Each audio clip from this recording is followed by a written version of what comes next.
to the November 27th, 2018 school board meeting of the Shorewood School District. I'd like to call this meeting to order. First item is to adopt the agenda. I move we adopt the agenda. I second. Is this on? No. All in favor? Aye. Aye.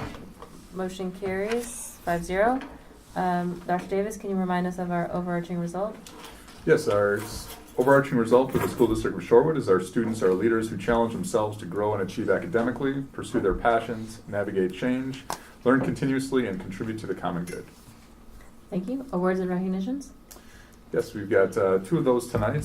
First, I'd like to recognize all of the students and staff who helped organize, participated in the AFS showcase recently. There were 23 unique acts featured in this student-directed talent and variety show. The program was a tremendous success. Over 20% of the student population were either in the crew or the cast, and proceeds for the event were split between the AFS Student Exchange Program and Shorewood Drama. So great work to everyone on that event. Also, congratulations to all of our SHS students who earned end of the season awards for the 2018 fall sports season. We had a very successful season for both the boys and the girls. There were many awards given, and those awards are posted on the district website. So congratulations to those student athletes, and we're headed well into the winter season already. So good luck to all those athletes moving forward. That concludes the awards and recognitions for tonight. Great, thank you. So up first in our student achievement and results is a presentation on our most recent report cards. Welcome back. Okay. Hi, everybody. Hello. Hello. So I did send out a PowerPoint. Interesting. There we go.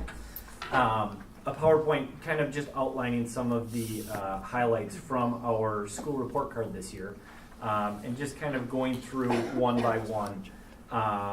Just starting with some important items to note as you look at the report cards. Last year, you'll remember I told you that they were no longer doing 5 and 10 point deductions for students not taking. They were actually going to be giving them zeros instead. And I told you that there's a likely chance that we will go down because of that, so shame on me. I was incorrect. We actually increased.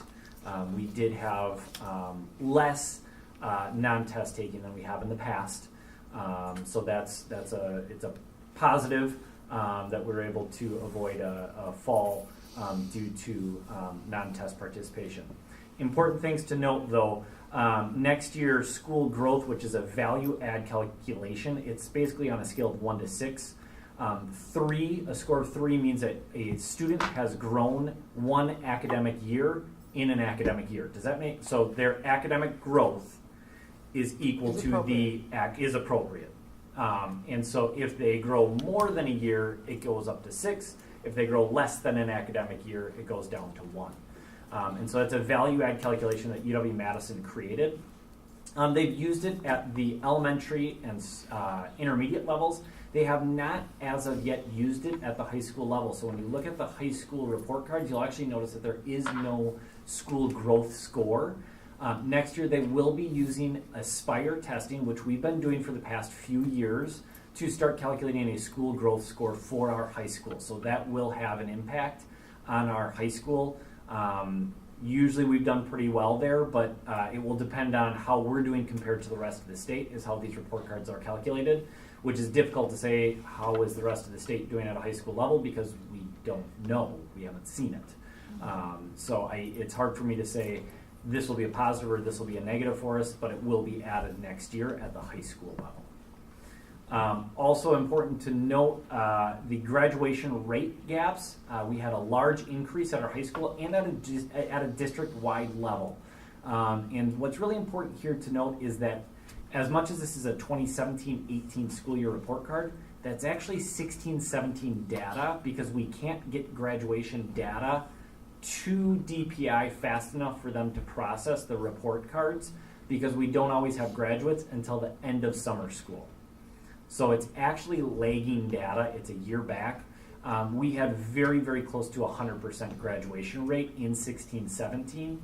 I don't know for sure. I don't think we had an exact 100% or the exact same amount in 17-18, so I would be unsure if that's going to remain to be that as high as it is. The high school looked at about a 10-point gain there, and the district had a big gain there as well because of those data points. So those are important things to note as you look at those school report cards. As you look at the district report card, a score of 85.5, which is a 3.4 point growth from last year. Just as a real preliminary kind of idea of what we're looking at, there's 4 areas: student achievement, how students are doing; district growth, how students are growing in that academic year, which we talked about; closing gaps is how we are closing gaps with respect to a quote-unquote majority statewide population. So it's really important to note is it's our growth, our subgroup population growth in comparison to the statewide majority population. So in other words, it would be looking at ELL students' growth here in Shorewood compared to non-ELL students' growth statewide, not at Shorewood. Does that make sense? Mm-hmm. And so that's what you're looking at for closing gaps. Lastly, there's the 4th area of on-track and post-secondary readiness, which is what they consider their reliable data points of graduation rate, attendance rate, 3rd grade ELA, and 8th grade mathematics, which they believe are indicators of success at high school and beyond, those 4 areas. And then the last thing that they added this year was the priority area weights. So last year I tried to talk you through how if you have higher amounts of low socioeconomic status, there is more of a focus on growth and less of a focus on achievement. Mm-hmm. And so what they will actually show you in that is what is the actual weighting of those 4 areas. The closing gaps and on-track and post-secondary readiness will remain the same. The variable one is the student achievement and the district growth. This is why DPI will tell you it is very difficult to compare school to school or district to district because of these variable weights. And so if you look at some priority area weights, for instance, at a neighboring school district to the north, you're going to notice that their 2% low socioeconomic status is giving them a 45% weight on student achievement and a 5% weight on growth. Okay. You're going to notice that's a difference from what you're seeing here in Shorewood. And that's why it's very difficult to do comparisons, even though that's what everyone does is comparisons. Yeah. So those are the important pieces to look at as you look at the report cards. Jumping to an individual school, Atwater had an 86.3, jumping up from an 83.9, an increase of 2.4 points. Largest jump in school growth, both ELA and math, and a slight drop in ELA student achievement and attendance rate is kind of the key focal points as you look through those pieces. As you look at Lake Bluff Elementary, 89.5, 89.6 last year, very, very steady performance, still very high performing as well. As you look at those, you have very consistent performance in growth areas, in student achievement, and closing gaps. You have, if anything, a slight drop in 3rd grade ELA achievement. The one piece that I do want to note about that 3rd grade ELA achievement, in 3rd grade is the first time kids take the forward exam. So they're taking a computer test for the first time, and we're using it as a heavy measure for how kids are going to do through the rest of their school career. So it's a little bit difficult for me to wrap my hands around that, because it's like, hey, it's the first time, it's going to tell you how you're going to do in graduation. So that's always a little bit of just a gut check to see what's going on there. SIS, 78.2, 4.2 point growth from 74 last year. The closing gaps jumped by 24.8 points. Their school growth dropped by 13.4 points. What I will say here is keep in mind that SIS had very high growth last year. Actually, they had the district's highest growth rate last year. It could be said that to maintain that high growth is sometimes difficult, but it's definitely an area that we can look at, and Principal Joint and myself can sit down and work on from that area as well. And lastly, as you look at SHS, 85.5, a 5-point increase from last year. Large jump in closing gaps. Again, that graduation rate gap is going to be a heavy hitter. Otherwise, pretty steady from there. And so, all in all, you definitely have some key celebration points. This is the highest that we've performed since the report cards have come out. At a district level, this is the highest that we've performed since the 2012-2013 district report cards. So definitely some positive things happening. In terms of next steps, what are we gaining from it and where are we going? We do still need to continue our work within the ELA realm. If there's any drops or areas that we can grow in, it does appear to be in that ELA area, which is why we're continuing to do some ELA work K6. We did some ELA work last year, 7-12, with those standards as well as the social justice standards through teaching tolerance. So we're definitely headed in the right direction if we want to see some upticks in those areas. And what would you attribute the reduction in parents not opting out? Because I know, our numbers on that used to be quite high. Do you think it's because we don't do as many tests, standardized tests in a year as we used to, or why has that number dropped so much? That's a really good question. I think one of the key pieces is, one, we've tried to make sure that we are having some balanced assessment, as well as parents like to know what's going on. So we have tried to decrease the amount of testing that we've done, especially in the springtime. So we have not MAP test unless a teacher feels it's appropriate. We have not required MAP testing for any other time other than the fall. And so that could have a reduction to do with it. I also think the communication from last year to say, you need to know this is going to count as a 0, and we're not trying to tell you in terms of saying, this means you shouldn't do it, or we're going to come after you. It was just, we just want you to know that this is going to go in as a 0. That's fine. We can support your decision, but you need to know. And also, I think sometimes it just, once a kid goes in and actually tries it out, it seems to be okay. All right, let's try again.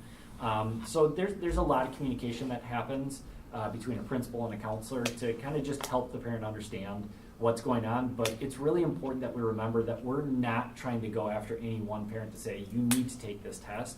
And I really want to maintain that is, yes, you can opt out. And if that's what you need to do and you feel is right as a parent, we can support that. But we also want to make sure you're making an informed decision.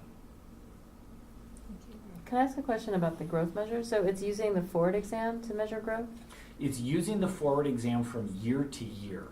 And so how the 3rd grade cohort did compared to the 4th grade cohort So this it's year. not really. okay. Because we use MAP testing to measure individual student growth. Correct. So this is looking at the cohort and the expectations. Okay. Yep.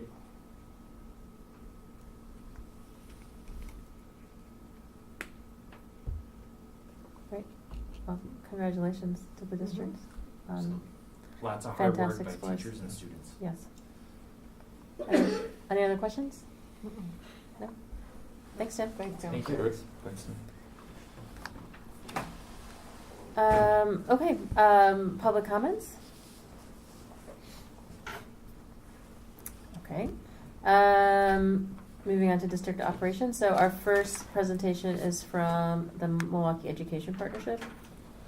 It's great, and I'd like to invite Gerard Randall, who is the executive director of the Milwaukee Education Partnership, to the table.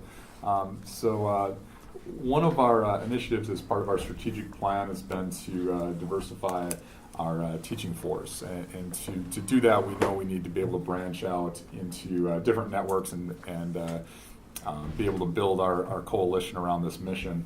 So one of the things that we've done over the last couple of years is extend to some recruiting fairs in the area.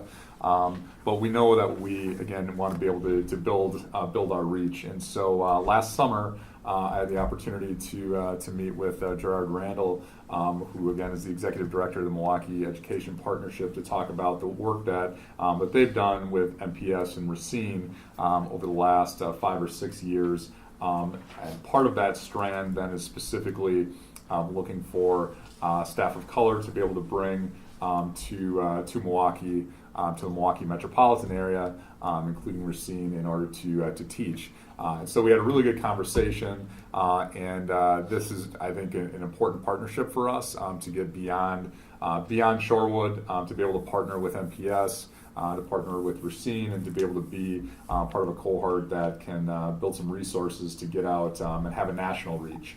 And again, part of what we've tried to do, which is I think where our partnership started with Gerard, was looking at alumni associations of the HBCUs that have local establishments, and so that's, I think, where we had our initial meeting, and then followed up with a couple meetings, one over the summer and then one recently, to get the ball rolling. So I thought it would be important to have Gerard here to talk a little bit about his organization and the work that they've been doing, and then answer any questions that the board has. So Gerard, thank you for joining us tonight. I appreciate it. Thank you, Dr. Davis, and good evening, members of the board.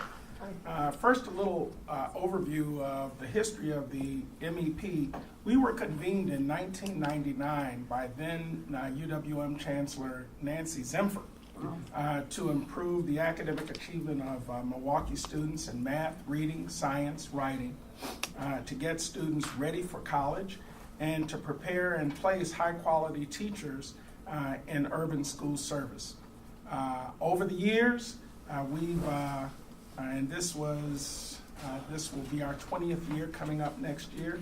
Over the years, we've managed to support our partners, which include the Milwaukee Public Schools, Racine Unified School District, and their superintendents, the State Superintendent of Public Instruction, soon to be Governor of the state, the presidents of the Medical College of Wisconsin, Cardinal Stritch University, UWM, and Milwaukee Area Technical College.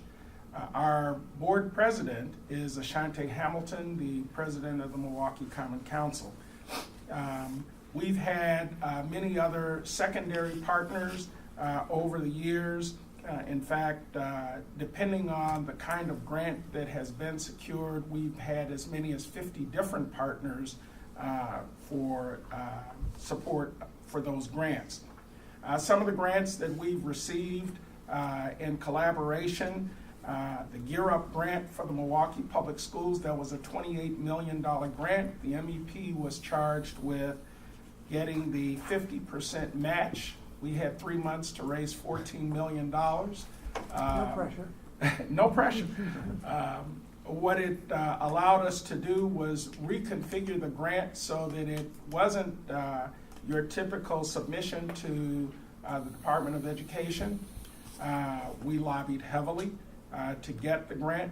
We scored 3 perfect scores from the 3 reviewers for the grant. We've had a $18 million grant to improve math education from the National Science Foundation, $5 million grant from the U.S. Department of Labor. In fact, we made a national presentation at their national convention to move parents of children into the workforce. We received a $5 million NEA grant to reduce achievement gaps between students of color and their white peers. And we received a $17 million grant from the Gates Foundation to create small schools. So those are just some of the activities that we've been involved in as the MPA. Currently, we're involved with the National Campaign for Grade Level Reading. Part of our effort there is to improve the reading achievement for young people, particularly in the Milwaukee Public Schools. One of our initiatives that we just launched is Leading Men Fellows. It's a program out of Washington, D.C., where we take a cohort of young men of color who are recent graduates from high school. We prepare them to be literacy coaches to preschoolers. And those 10 young men are in service currently at the Next Door Foundation, where we have 6 placed and 4 placed in the Milwaukee Public Schools. They are paid. They receive about $15 an hour for close to 30 hours of work per week. They receive a $5,000 scholarship at the end of their service in the program, and they receive 6 credits free from MATC. We have currently, of the 10 young men, we have 3 that are enrolled in college for teacher certification programming. And we hope to engage more over the years. We'll have a launch for the formal launch for the program that will be hosted by the Bader Foundation coming up, and you'll all receive invitations to that. Each year we host a conference for historically black colleges and university deans. Sorry, got a runny nose. In the first year, the objective was to invite the deans of schools of education from HBCUs to Milwaukee so that we could showcase the city of Milwaukee and get them acclimated to the needs of our communities who were looking for well-prepared young people who wanted to serve in urban school districts. We'll be hosting our 5th conference this coming spring in mid-April. The conference is successful in this sense. It allows us to have relationships with the schools of education at over 30 HBCUs. It is the largest collaboration of a K-12 school district with HBCUs in the country. And we're proud of it because it allows us access to those young people who are considering service in urban districts. In conjunction with that, we have HBCU recruitment fairs. We held our first where we went out to Washington, D.C. And Baltimore to encourage their graduates to consider teaching in the Milwaukee area. The first fair, not so successful, but we are fine-tuning it, and we figured out how better to present our needs and work with the deans of the schools of education to encourage their graduates to consider coming to Milwaukee. This was our 2nd year of hosting HBCU Sunday, where the 50 largest African American congregations in the state were encouraged to allow a member of their congregation or someone to speak about the importance of historically black colleges and universities. We held the 2nd HBCU College Fair at Vincent High School, where we had over 400 families participate in those 2 fairs, 400 families each of the 2 sessions. And then with our efforts to improve the preparation of teachers, we're convening this December 18th a conference in collaboration with the Department of Public Instruction, Milwaukee Public Schools, and the Racine Unified School District. We're actually looking to discover if MPS is in a position to prepare their own teachers, certify their own teachers for the school districts. In February, we'll have a conference for improving teacher preparation and certification for urban school service. We're looking to host that at Parkside. We initially looked to have that conference back in the summer, and unfortunately we had to delay it to this upcoming February. We'll be doing that in collaboration also with DPI, with the State Association of School Boards. They in fact may have sent notices out to all of you to attend the earlier planned session. We have national speakers who will be challenging us to consider different ways to prepare people who are educators who are interested in urban service. And so we look forward to that conference coming up. We each year at the just prior to the budget sessions for the state government, we encourage all of our members to have their advocacy teams meet together to prioritize their top 3 priorities for federal and state budgeting. And we will be doing that again this year.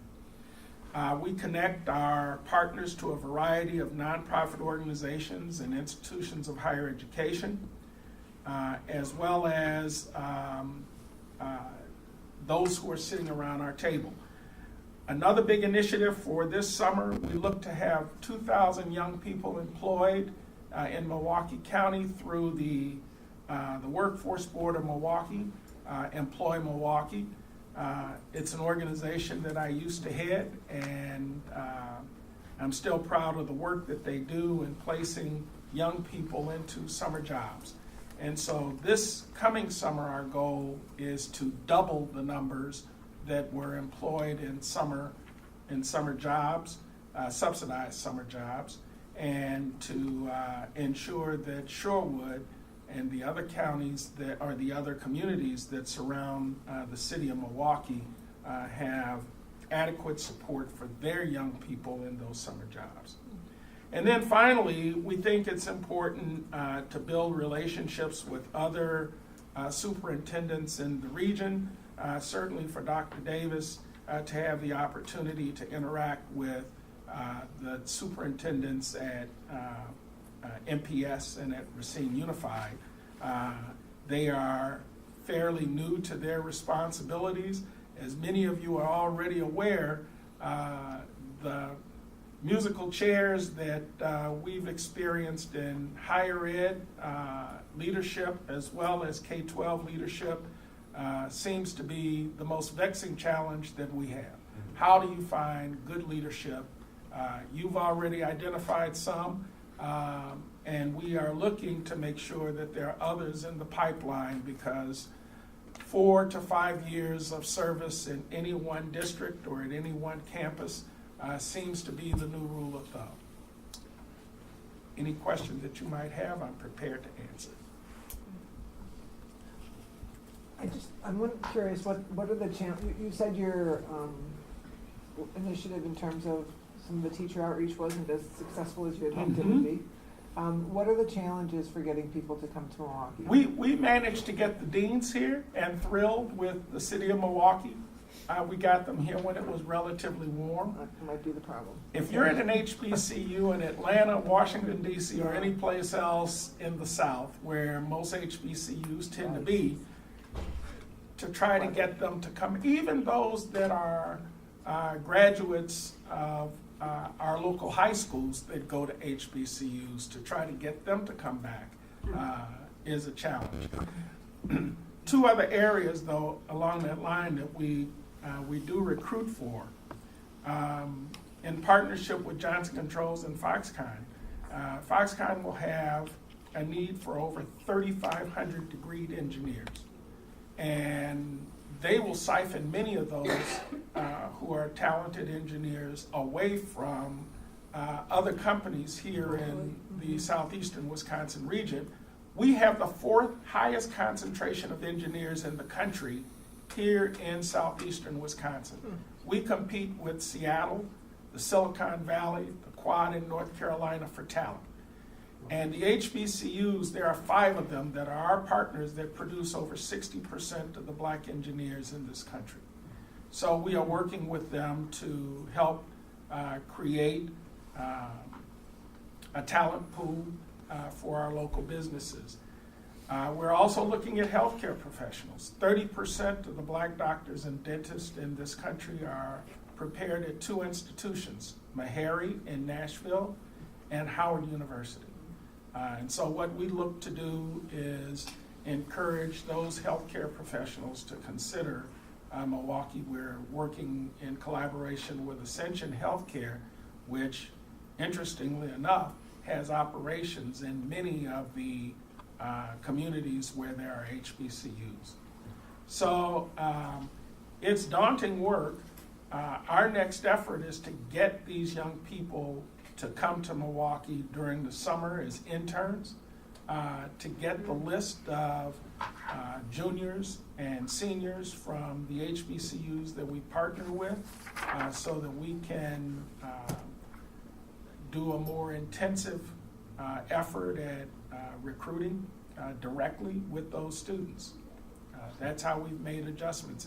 It's not simply an all-call and think that that will work. We even ran radio ads out in the DC, Baltimore area, on the campus radio as well.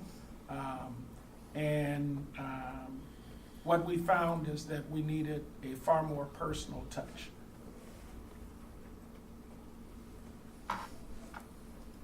So can I ask a question about the, I think you called it the prepare your own teachers at MPS? Like what's the vision there? Well, the state now allows for a school district to create its own teacher certification program. And the question is whether MPS wants to go down that road. And so this first conversation will be just that with the local IHEs in the area to see if there's some interest from the higher ed community in working with MPS. One of the programs that we began at the partnership was a collaboration with MPS and Cardinal Stritch University, where we had graduates from around the country who already held bachelor's degrees and put them through a certification process at Stritch, where they obtained a master's degree, and also certification in areas of high need in MPS.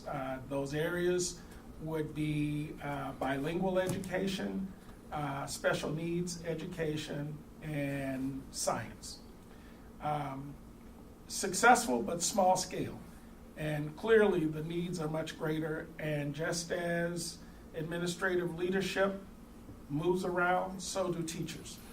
5-year expectation for teachers remaining in a school district, especially in Milwaukee. And so that pipeline needs to be continually filled, perhaps looking at those who have bachelor's degrees, paraprofessionals, for example, in the Milwaukee schools that might be interested in getting certification is what we're looking at. MPS, however, is prepared to go it alone if they cannot get an IHE partner immediately, or to look at one of the HBCUs to serve as the IHE partner. And there's some interest in that, particularly from Lane College and Tennessee State. We have over 300 young people from the Milwaukee area that are in their first 2 years of college at Lane College and Tennessee State. Wow. Those are just two of the HBCUs. Mhm.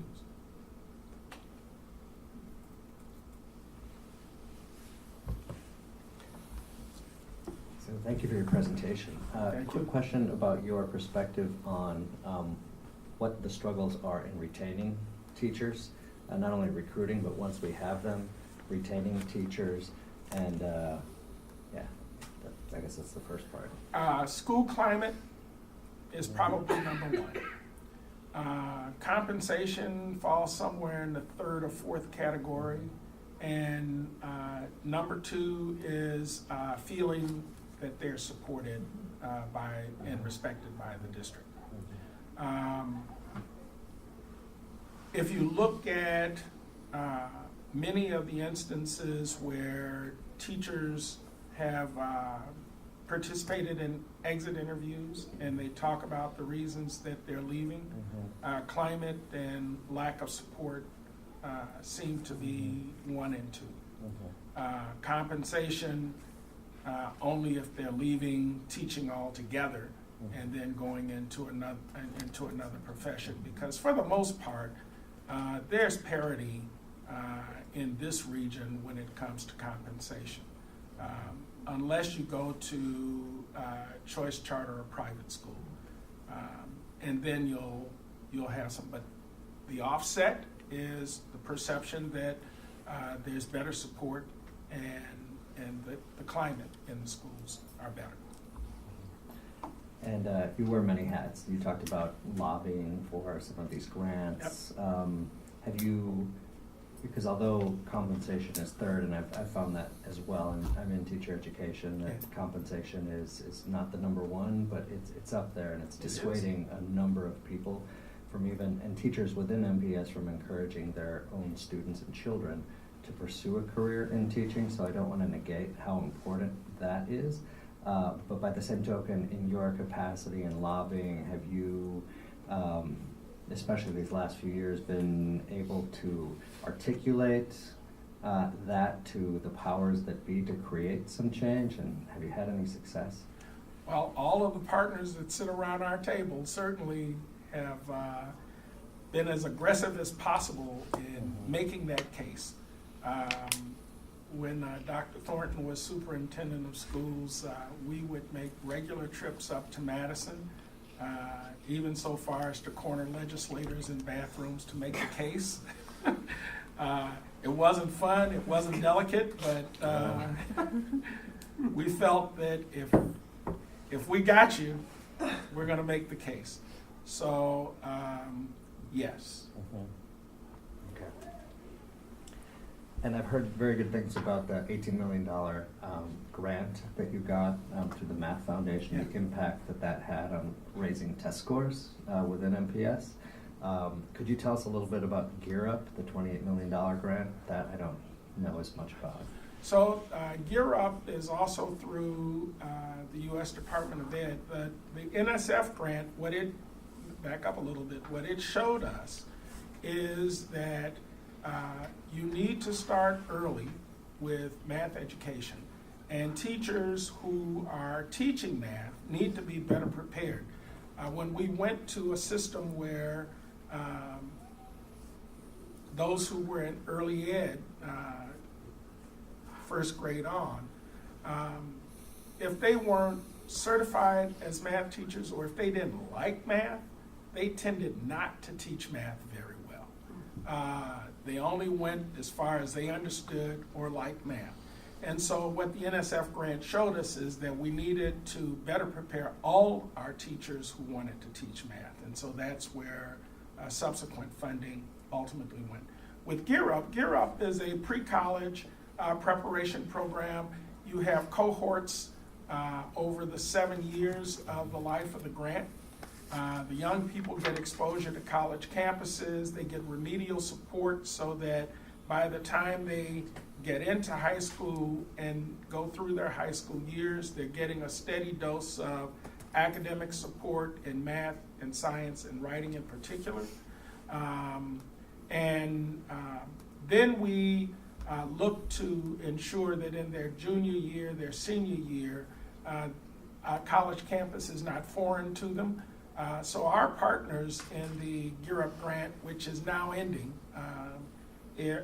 include Marquette, UWM, MATC, Cardinal Stritch, the University of Wisconsin at Madison.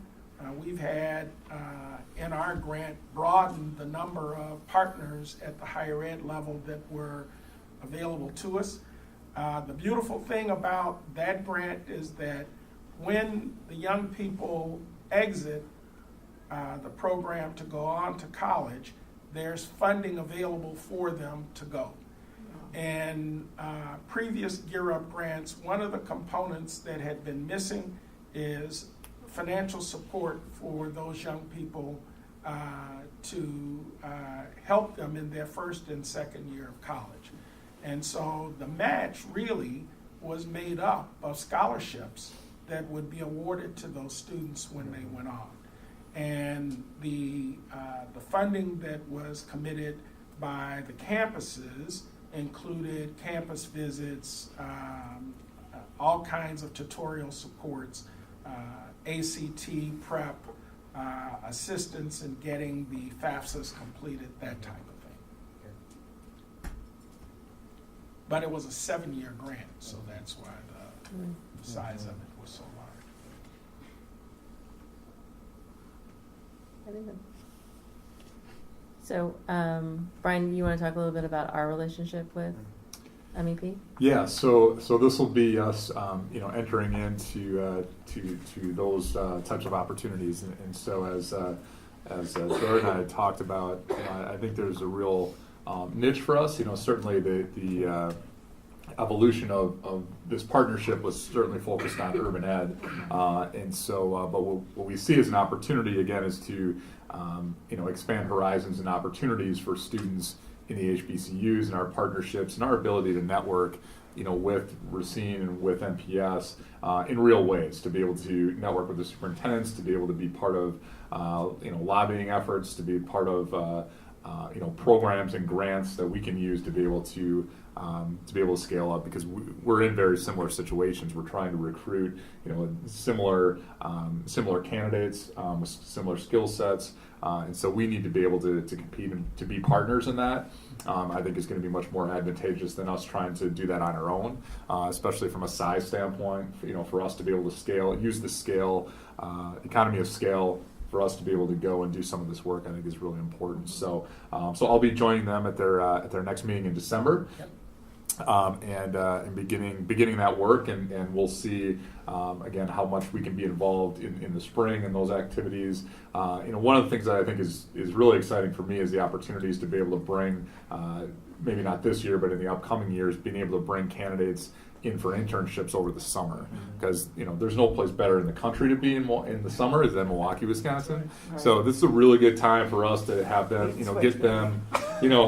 get them 30 hours a week with our students and families that have the most needs, and where we can show a lot of growth, get some intense instruction, and for us to be able to see candidates live, because student teaching is an opportunity for us. That we have during our regular sequence. The summers can be a great opportunity for us now to have extra candidates in, to be able to provide extra support, to be able to leverage some of the funding that we can use through this partnership, and then to be able to have people fall in love with Milwaukee and want to take that leap from Atlanta or from DC to be able to come here and really make a difference in our community and in the metropolitan area.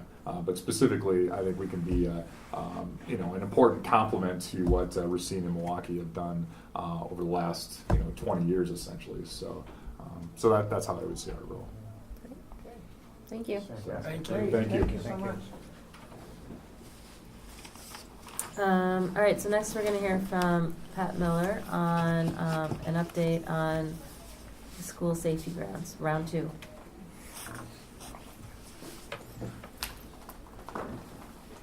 Good evening. Hi, guys.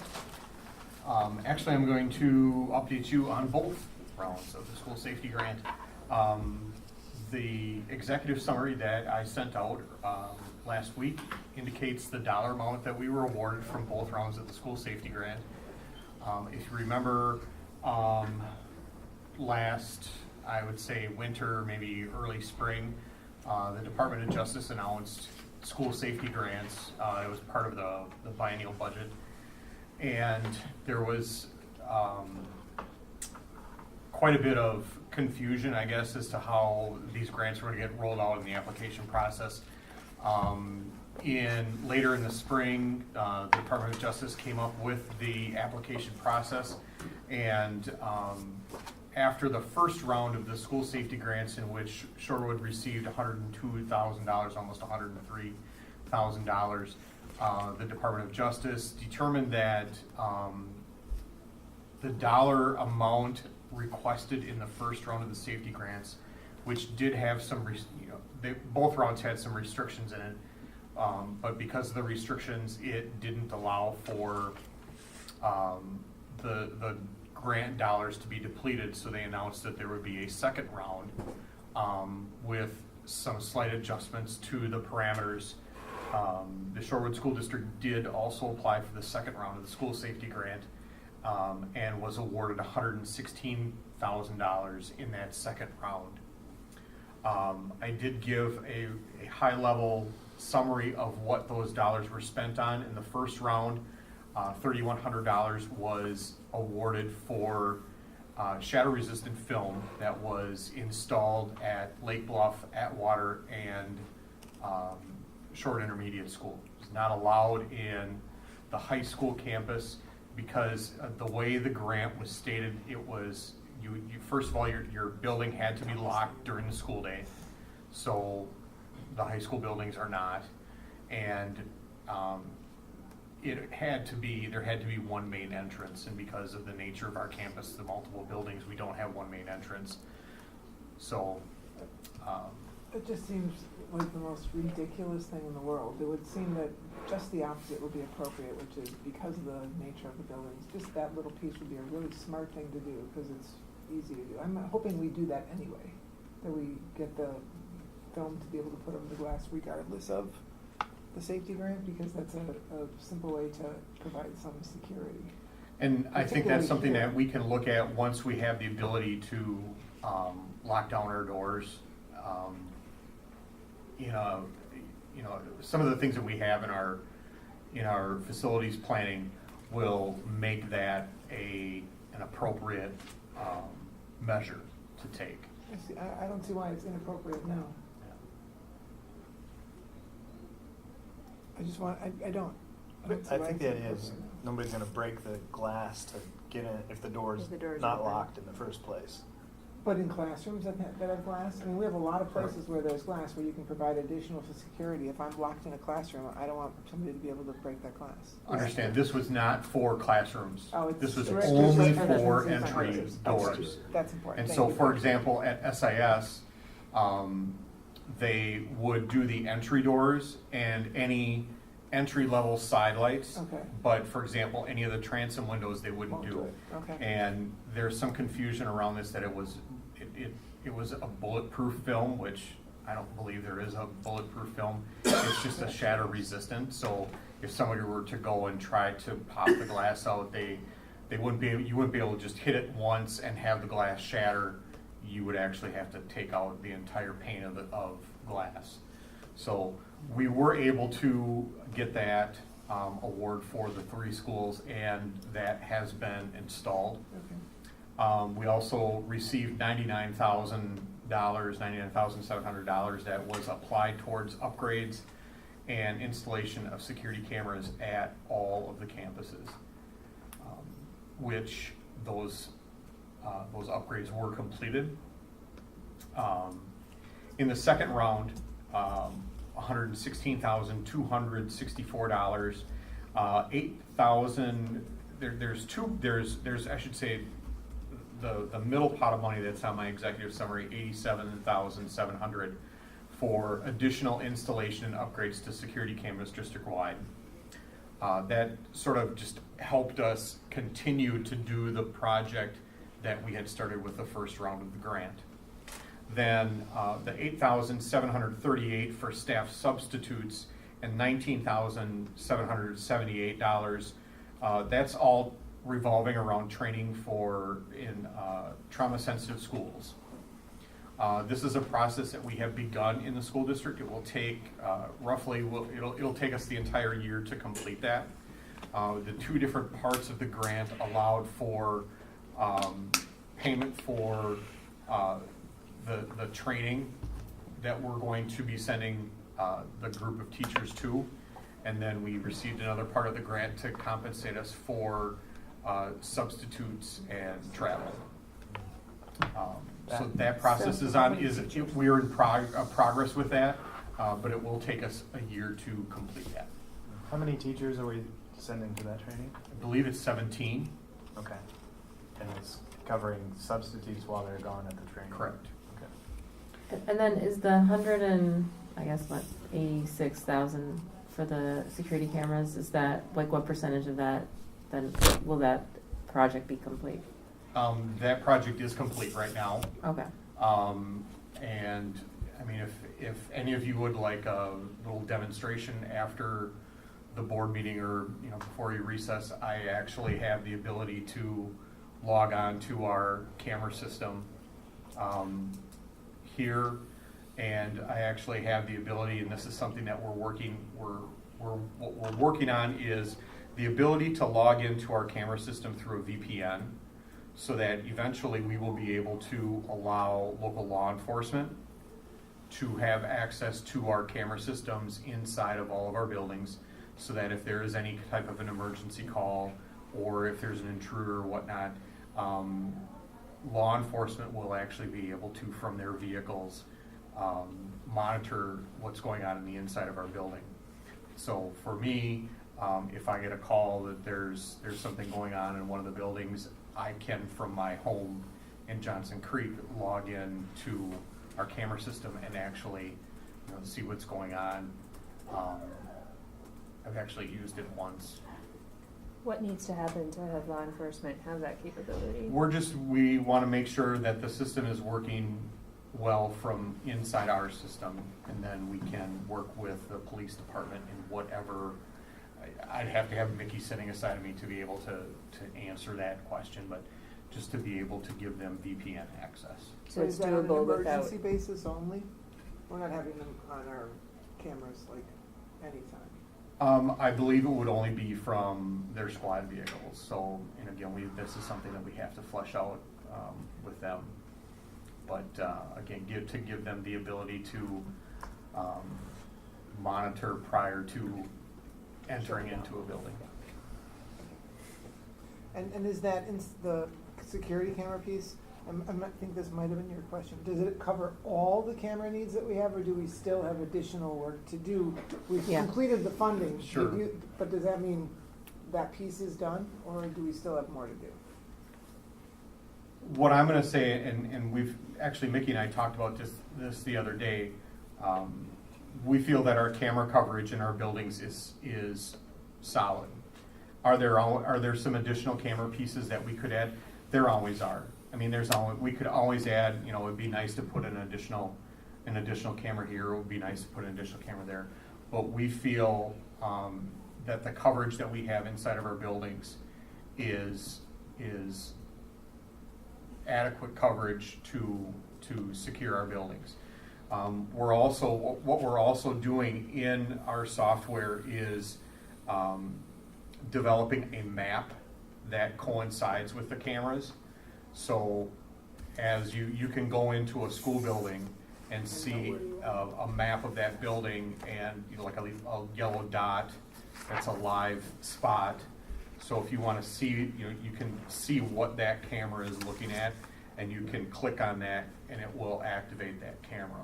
So this is all part of the software package that we have for the cameras that we're continuing to build. Our first priority was to, number one, get the camera coverage, get the cameras available to the principals in their buildings, and to make sure that the cameras had adequate storage space so that we have at least, I believe in the elementary and intermediate schools, we have the ability to go, I think it's between 3 and 4 weeks before it starts to overwrite its video recording. In the high school, it's like 2 or 3 weeks, simply because of the volume of cameras that we have here at the high school. And it's internal and external, right? These are exterior ones as well? Correct. We Okay. have internal cameras and external cameras. And we have made some changes with the way we're doing our cameras, that we actually have more control over the cameras, the camera systems. We can do the updates internally as opposed to hiring a company to come in and do it. We also have the ability, what we found out with our old camera system is the company that was managing our camera system was not doing firmware upgrades as they came due. And then when we would have a problem with a camera, of course, then we have to have that company come out. Very good company, very reputable company, but that was just the way they did their business. So when we took over the cameras, we had cameras that were essentially, 7 generations of firmware old.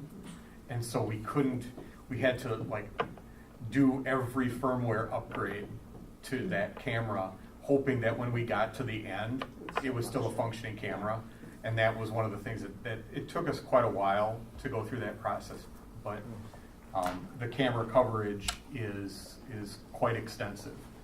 Like I said, afterwards I can pop that open for you and just give you a really quick tour what that looks like.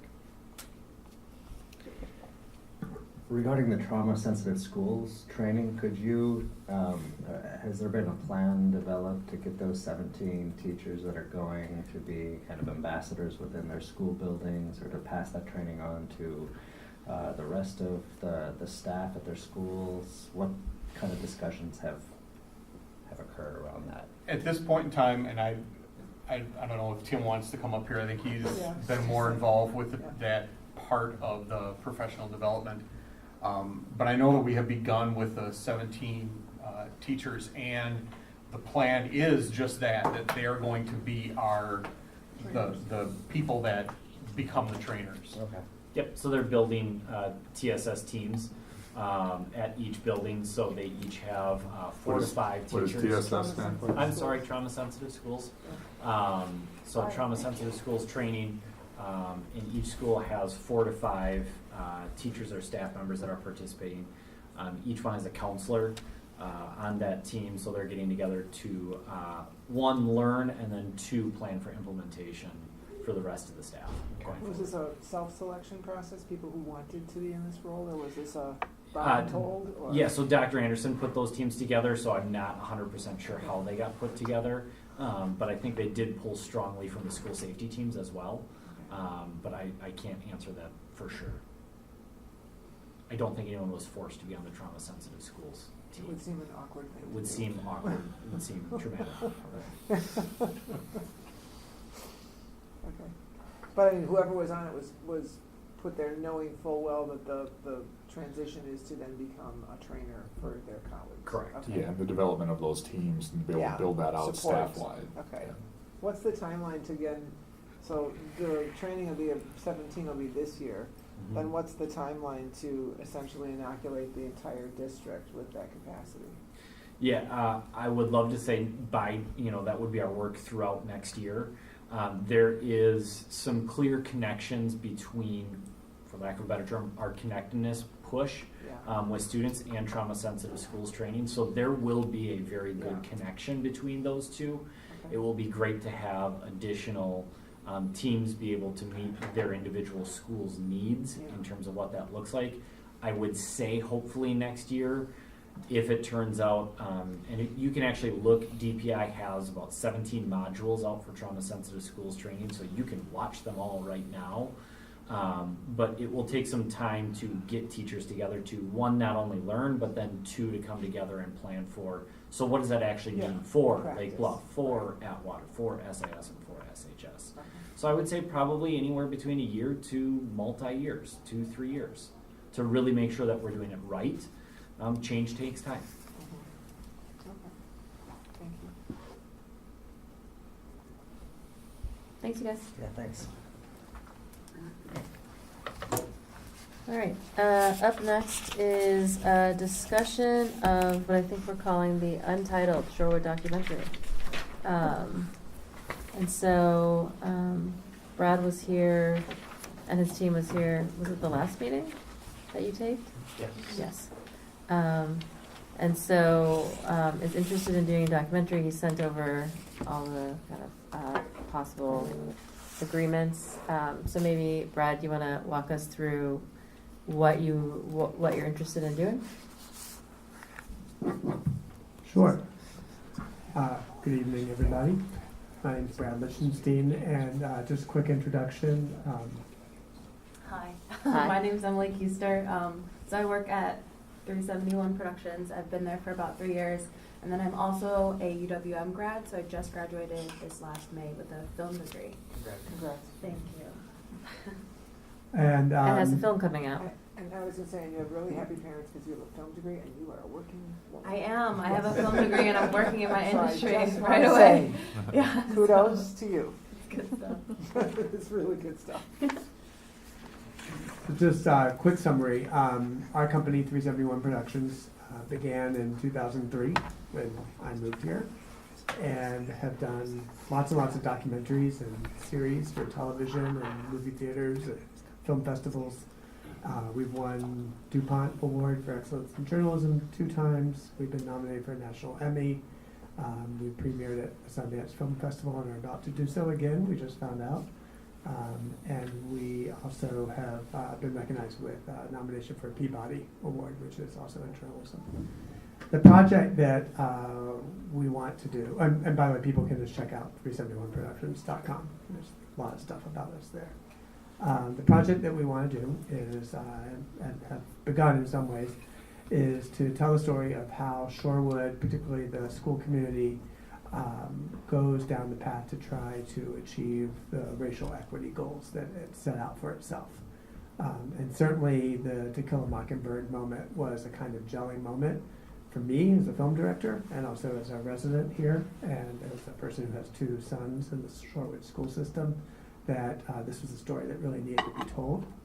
And also that there's a distinction between Shorewood and a lot of school districts similar to it, in that Shorewood was already beginning this journey well before To Kill a Mockingbird occurred. And so there's a lot of story to follow here. And what we're proposing, I'll just kind of like top line sort of describe it, is to follow this story at least through the end of the school year, but my guess is probably quite a bit longer, maybe halfway through the next school year. It really kind of depends on how we see change, and as someone said just before, I think, change is slow, change takes time. There are marks of change, and that's important to see too. Our approach is similar to the approach we take to almost every single documentary. I think some people might be most familiar with As Goes Janesville, which was a film about General Motors shutting down plants in other places, including Janesville, Wisconsin. And we told that story from the point of view of people who were laid off, from the point of view of people who were trying to reinvent their local economy, people from the world of politics, from the world of banking, and then workers, who worked on the assembly line. And we try very hard to represent lots of different perspectives. That's kind of what we're trying to do. That's different than what you see on television, for instance, where you can turn on MSNBC and get your feed of argument from one side, or Fox News and get your feed of argument from the other side. What we try to do is keep kind of drilling down deeper and deeper and deeper to understand what makes us all human and what we're trying to achieve. And in this case, to do that, our approach is to really follow students, teachers, staff, and parents and families on this journey. So far, some of you have seen us, or seen Emily with the boom mic, more noticeable than me. We have started to follow public events like school board meetings. We've started to film a few things outside of school because we don't have permission to film on campus here yet.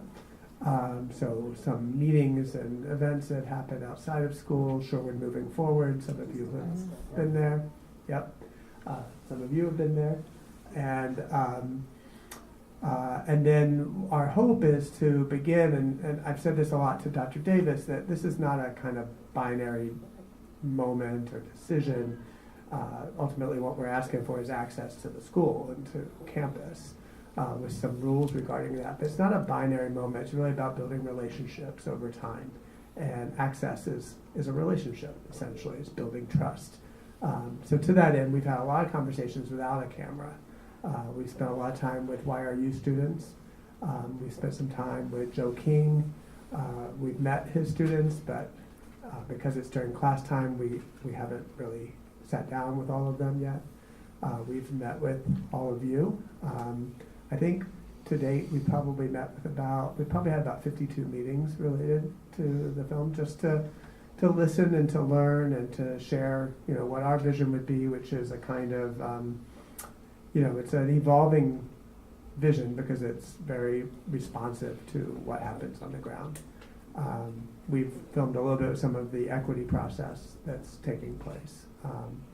So the idea is to make what we would call in the jargon cinema verite observational longitudinal film and or series, depending on how we divide it up. And what that really just means is to watch with the camera over a long period of time. And it begins kind of wide. It's kind of like a funnel. There's a lot of different people that we'll probably film with, and then it'll start to become clear to everybody, who emerges as main subjects. I sent to Dr. Davis, I think he shared with you a kind of executive summary that also talks about certain rules that we always offer to put in place, because we know that it's a lot of, there's a lot of accountability involved in making a film and asking people to share their stories with us. One of the most important rules is that we always turn off the camera when we're asked.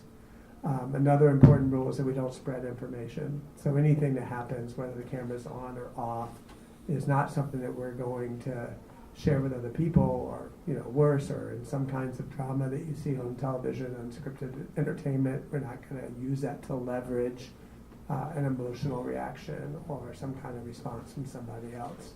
Obviously, it informs us, but we're not going to share that. And then also, all the people who appear principally in a film, and I think in addition, in this case, stakeholders, will have an opportunity to see a rough cut at a very late stage when we have a pretty good idea of what's going to be in the film or series, and give comment back. We retain editorial control and have to for any of our contractual obligations with broadcasters and distributors, and as journalists as a matter of ethics. But nonetheless, and I've shared with some of you, there's very few cases in which someone has asked for something to be changed. Usually knowing that that stage is going to happen is just part of the trust building and ensures that we're not going to take anything that happens or anything that you say out of context and make it seem like something else, which is not the kind of journalism that we practice anyway, so it wouldn't happen, but it's a good guarantee. And then we've also talked a little bit about just the practical process of making sure that people on campus are aware when we're on campus. So I think there's different ways to go about that. I shared with Dr. Davis that people who are colleagues of ours, Cartemquin Films in Chicago, made a series called America to Me, which followed a school in Oak Park, Chicago. And they came up with a system of basically just having a Google Doc that we could update on a regular basis, saying, today we're going to be filming in, Joe King's drama rehearsal from such and such time to such and such time. And then if people have some reason why they wouldn't want that to happen, there's opportunity to be in touch with us. And then the last thing I'll say is, just in terms of transparency, I'm very eager to be 100% transparent. There's another level of accountability here, which is I live about 8 blocks away. I have, as I mentioned, kids in this school district. I have a lot of friends in this community. Who knows, maybe I have some enemies in this community. I don't know. Maybe I'll find out. But in any case, there's a lot of accountability built in. And so in addition to my email being available and my cell phone, people can call and text and email, I also will now be spending about 30 to 40 hours a week at Collectivo. So I will be available at any time. That's where most of our meetings have been. We're really excited about this story, and I have shared this with some of my professional colleagues as we start to think about how to build out a team. It won't always just be me and Emily. We also have support so far from the Greater Milwaukee Foundation through their racial equity programming, and we'll probably have more support, and hopefully that will bridge us to being able to put together a deal, because we know that we want this story to be widely shared. Not just because it's great to get big distribution, but I think ultimately what we're doing is going to be a really valuable tool for not just school districts, but communities all over America. I mean, Shorewood is very similar to tens of thousands of communities around the country. And I think, too, what will be really valuable is we will build a social impact campaign in addition to distribution. So distribution means, Amazon, Stars, whatever it might be. But in addition to that, we also create support materials, and we ask people, maybe some of you, and maybe some of the people in the film, to travel around with it through programs that get designed around trying to achieve some of the same goals that Shorewood does in other places around the country. Okay, that was too much, probably. Thank you. Anything you want to add? I don't think so. I think you covered it. It was a nice recap of coffee a few weeks ago. Oh, good. So, with you at Collectiva. No, I thank you. I think I'm excited about this. I'm excited to see where it leads, and I think good things can come of it. So I'm excited to see what happens. Thank you. So I think this is a question for Brian. I guess I have questions about, so we have a visual media policy that covers our students. And so would this be the kind of thing where every student in the high school, I mean, explain that, I guess. Yeah, so we right now have an opt-out, so if students want to be out, outside of photography or that type of thing, that's part of our policy. So this policy looks to kind of strengthen it and make it a little more applicable to what we'd have for this type of documentary. But procedurally, it would be the same. I think what we would look at, it would be, certainly principal characters that would be, in the film would have a higher level, I think, of consent. It was something that we would look at, kids that they would follow. And then, we'd be sensitive to, students that would be, in their friend group or around that would have that opt-out, that we would make sure that those students, are accounted for as part of the film, and making sure that they didn't appear, that we would respect that opt-out. So the idea is that the visual media and schools policy piece would kind of continue to govern it. It's not a big, from a practical standpoint, it's not a big difference, from us. We already have that list. It's something that we already do. Just be the application to this type of project that we haven't done before. So this policy was done with a lot of review by our legal counsel and many other districts who have done some similar projects or some commercial projects that would be in their districts. And then, sorry. No, I was going to say, so is this the one that we do in Infinite Campus when we register? Yes, yeah, that would be the opt. That's the current. That's the opt-in or the opt-out? That would be the opt-out. I'm sorry. So that's the current. So that would be what we currently have. So this policy would be in addition to what we have. So this is. And so this would be shared with all because the filming is going to be done at the high school, So predominantly. Brian, can you walk us through a little bit about that logistics piece? When you guys did this with Oak Park, what were the challenges there? How Well, did they you didn't deal do it in with Oak Park. We didn't do You it. didn't do it. but- Somebody else, somebody your card. Right, sure. I have to ask them what the actual process was, but I think if I can try to capture, there's this opt-out policy, so we'll already know people who've already said, we don't want to go on camera for any reason. Right. Then, as we start filming with people, which we've already done, we also collect releases, and I believe there's an exhibit in the contract Yeah. that has a joint, is it a joint release or two different? Two different ones. Two different ones. So that level of consent would be obtained before people would appear in the film as well. And we usually, I can't speak for the Oak Park team, we do that kind of on an ad hoc basis. So if I'm sitting down and filming with you for the first time, I would present a release either before or after that scene. And even then, if someone then decides later, I signed that release, but I don't really feel comfortable, then we have a conversation, and sometimes that results in getting rid of the release. Okay, so then there wouldn't be we wouldn't try to get like a blanket one, or we would let everybody know potentially in the high school, right, that this is happening. Yeah, I think I Then- would hope so. Yeah. Right, and then, but then, Absolutely must. and share this policy, but then the actual releases would happen as the filming is happening, is what you're suggesting? Okay, Yeah, and using the list that we currently have. right, okay. So I'm excited about the potential for this project also, and I see the benefit to as an instructional tool and as an interesting story. I'm wondering what your thoughts or everybody's reaction here is about what's the benefit to our students. That's what I'm concerned. That's what I want to. Yes. So that's a little bit more when you come in, I guess. Mhm. So especially like with me being a younger filmmaker, like I don't really know if you're gonna find a filmmaker who's closer to age than some of the students in the high school. So I think for the opportunity for students is really to allow them to be heard and allow them to really have control over the narrative as the school is going through this process. They'll be able to kind of have the outlet and talk to us about, you know, how they're feeling, what they think is working and what they don't think is working, and just having kind of a third party to be able to be honest and to be very upfront.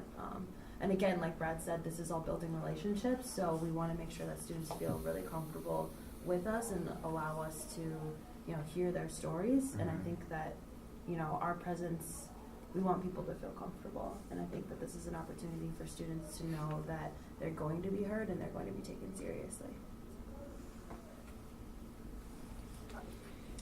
So as a follow-up to that question, Okay. I hadn't thought of this, Brad, when I met with you a couple of weeks ago, but, and we do this when we do proposals for research, but like if research subject, or in this case, someone in the film needed some emotional support, needed to,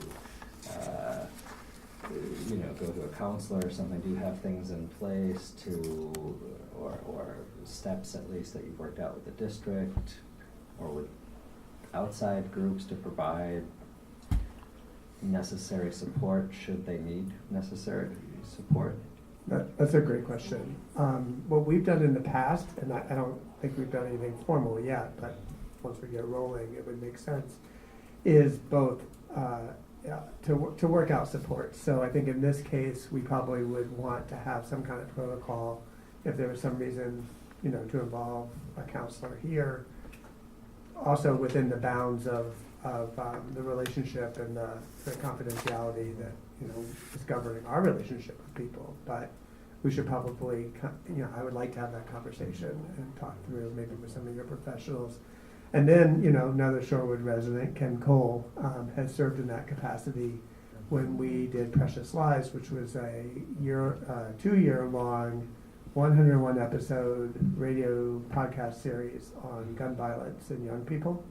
And in that case, we asked Ken, and then he had sort of a backup team, some of the people he practices now with, to talk to our reporters, and also if there were kids that, there was one incident in particular who might benefit from talking to somebody to be there for them.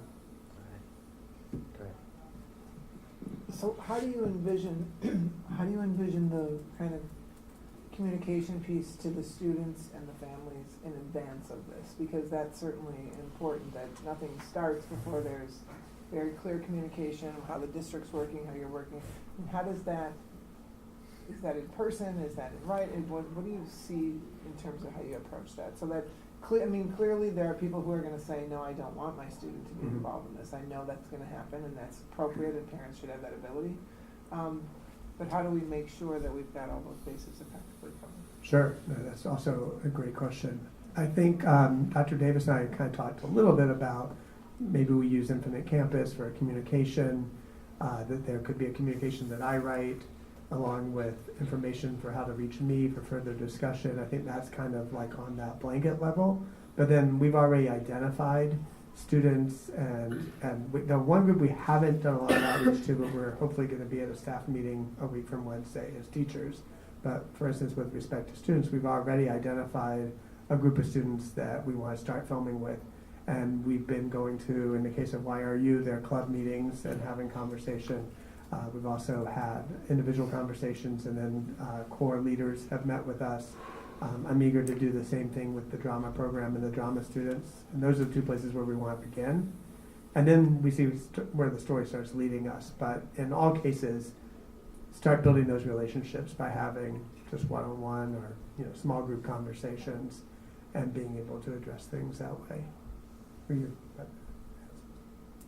No, I mean, I was pretty much just gonna reiterate what you said, that we, you know, it's not only just like the emails and just giving our emails and phone numbers, but also like it's very important that we do meet with students and their families before we even talk about turning on the camera.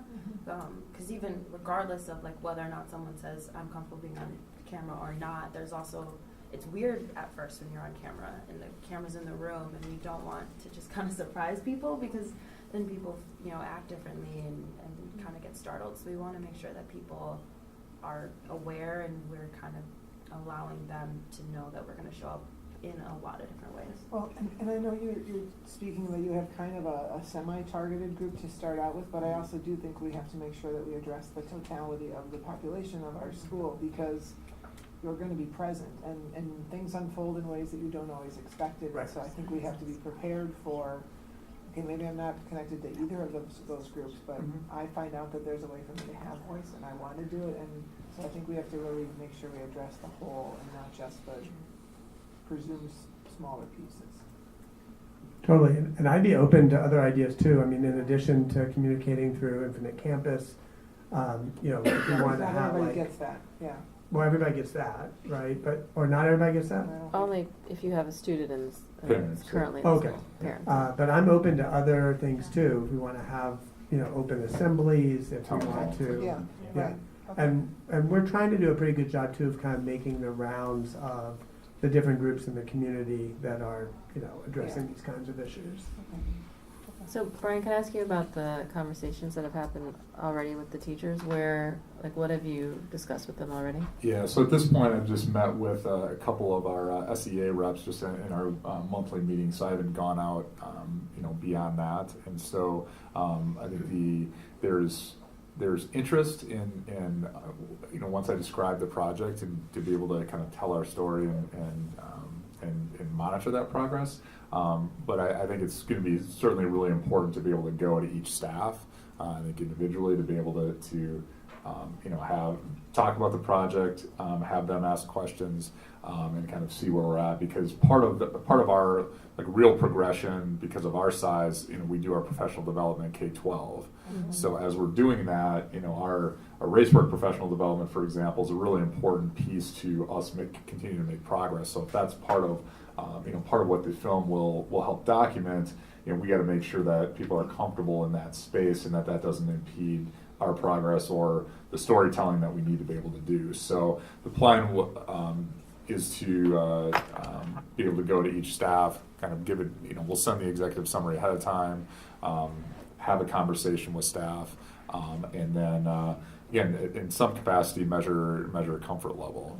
And so whether that's 80-20 consensus, or I'd want to be at that type of level to make sure that people are at least at that point, to make sure that people are comfortable moving forward. So. And if they're not, teachers will still have the same option to opt out of coverage or to. Or there are certain things that don't get. Yeah, filmed. yeah, and at the end of the day, right, Yeah. again, our priority is to make sure that we're making progress with our As a staff. school. So, part of our rules of engagement with Right. Brad and Emily are like, this is part that we're not going to film, we aren't allowing you in the room, right? Yeah, And so I mean, those I are just- private types I of want to make sure that events. our mission and commitment to our district doesn't, in all due respect, it does not get impeded by this Correct. process. So if we're doing professional development that's going to stall or slow down or people disengage because of it, then that piece just doesn't get Sure. on the table. Because Right. our first priority has to be the work of our district. Sure, and we've been, in that kind of situation a million Yeah. times. One example is we did a series about local news that was trying to be more responsible local news. And, there were a couple of meetings that we were asked to leave, or Right. that we weren't invited to. I mean, I expect that. Okay. And also, one of our rules is that we don't want to interfere. So I think by and large, what people discover is that the camera just kind of starts to become incorporated into the process of everyday life, which is weird, but it happens. But that said, of course, if we're stopping some kind of progress being made, then we don't want to be Right. that agent of non-change. So can I ask a question about the agreement? So it said that, the school district's communication and advancement I had specialist, the same question. who is that? So that'll be Ted. Is that his title? So, well, I mean, Oh, okay. again, this is a draft. So Okay. as we're working through, we want to be able to give the context. So kind of to back away a little bit. So this is a contract there that we had access to through the America to Me contract with the district. So we started with that as a foundation, had our legal counsel like work through it. So Ted will be the point person in that access as we go through that for that specific title. Well, that's not his title, so we'll change. Yeah. Okay, but he'll be the person Perhaps we who put a person coordinates. by name because it needs to be clear that there's a point person, not just a position. Correct. I think that's important. Yeah. And so it says it will coordinate and schedule all filming. So, I mean, is Ted, I guess, I mean, I was thinking about what Ted already does. Like, is this going to be, does Ted have the capacity to add this to his workload? Yes. Okay. So, and again, what we'll work through is procedurally how that will happen. Through the Google Docs and through through technology is how I think that'll be accessible. So. And also, we can knock on his door and say, you know, Right. Can we talk? yeah, can we Right, talk? checking. Right, from a And Kim scheduling would be standpoint. helpful, So. but I want to make sure he's. Yeah. Okay. I'm going to use my position as the newest school board member to ask a potentially inappropriate question here. Oh, that's an awesome introduction. Thank you. So I noticed, I'm wondering about this issue, clause D What in the page are you on? contract. This is What page are you it's the money part. So I'm wondering how that gets discussed yeah. Yeah, so that's something that's going to be taken out. Again, this is a draft. So Brad and I had a conversation after this draft was created. So part of it, from a journalism standpoint, compromises the ethics of kind of being paid for, having a monetary exchange before the project would even get going.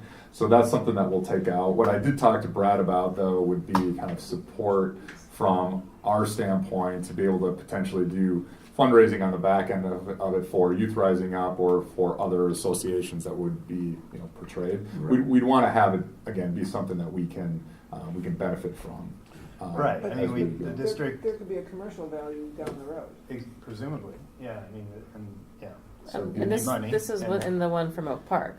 They did pay them, right?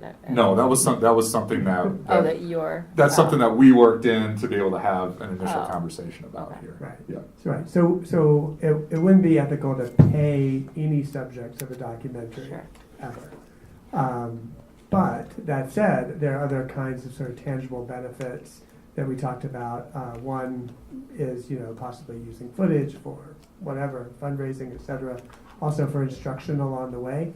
And just the one caveat there is that if that were to happen, I think we should consider it on a case-by-case basis, and we'd want to make sure we have the consent of anybody who appears in that footage, and that the context is completely, cleared with them as well. And what I meant by that too is not just like as a fundraising tool, but in terms of the race work, that there might be, since it might take us 2 years or whatever to publish, there might be interim periods where some of the things that we capture could be really critical to the work that's happening here. And I don't want to deprive the district of being able to utilize that resource, just so long as the people who are in it are cool with it too. Okay. Yeah. I see now that this was a draft of it. This Yeah. was for commercial purposes, this particular contract, right? Correct. Yeah, and that's the best kind of template that we could go from, and that's why I want to be able to bring it tonight Yeah. to be able to talk through these Okay. very questions and make sure that we're all on the I same would just, hope that if there were anything on the back end, any resources that come to the school district, they go towards furthering racial equity. and Correct. Right.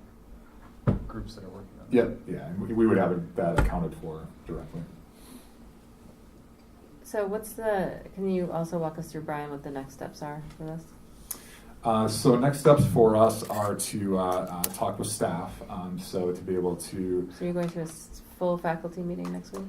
So it's on the 12th, yeah. So looking at the for the high school staff. So if we needed to, because we need to get in front of them and be able to kind of talk this through. So, so that's something that we'll look at doing also, try to get into the other schools. I've got to talk to those principals yet to see how their faculty meetings play out with Brad's scheduling. But again, the primary focus is the high school. The other schools are more so for the professional development realm, to make sure that they have an understanding of what that is.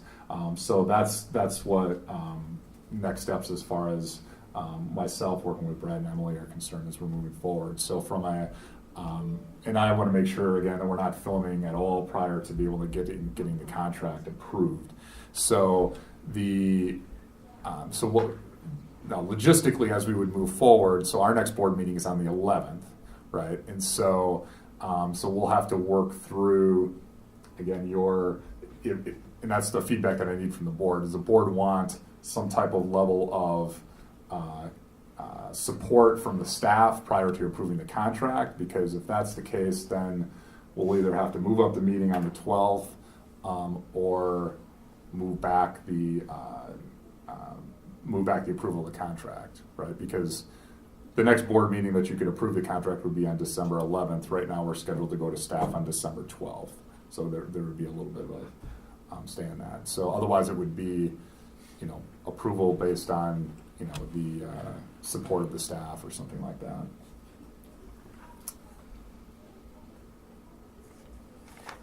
So, I mean, but you're still going back and kind of finalizing, so we don't actually have a final agreement either, right? No, not yet. Yeah, I wanted to be able to get feedback from tonight and be able to take that back to our legal counsel, be able to get you a final draft, and potentially then bring that back on December 11th would be our next board meeting. So, but I wanted to bring it here just for discussion. So if there's any specific parts that you wanted amended or taken out or added, that we could do that collectively, and then be able to get a clean copy moving forward.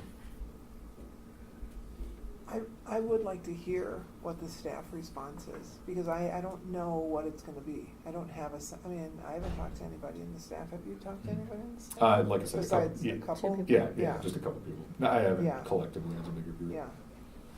We just kind of, if there's any concerns, I think I'd like to know what they are. Sure. Yeah, and again, if that were the case, then we can, then we would just. I mean, if I'm the only one that feels that way, I'm. No, happy to be- I guess I thought there would have been a faculty meeting before that, but I guess because of the holiday. Maybe there's a way to get on that agenda. I don't know, maybe we can talk to Tim and see. Yeah, I mean, possibly. I mean, it's, It was it's just today's the hard time of 27th, the so, and they meet monthly, so. No, it's 2 weeks away, right. Right, so it's just a little clunky with kind of where the board meeting falls and where that meeting falls, so, yeah, I can work with Tim. I guess I just need direction of, from a board standpoint, and I guess part of what would help me also from a clarity standpoint is when you say staff support, like what does that mean, right? So does that mean that like we explain it and people don't have any questions and that they support it, or that we would have an official vote or count, or I guess I just want to make sure that we're consistent with kind of what level. What that means. I get If it. I bring back and say, yes, the staff supports it, that we would be on the same page with what the metrics of that would be. That makes sense. I think I'm most concerned about it impeding other work, which is if people object to it for some reason, that's Sure. my concern.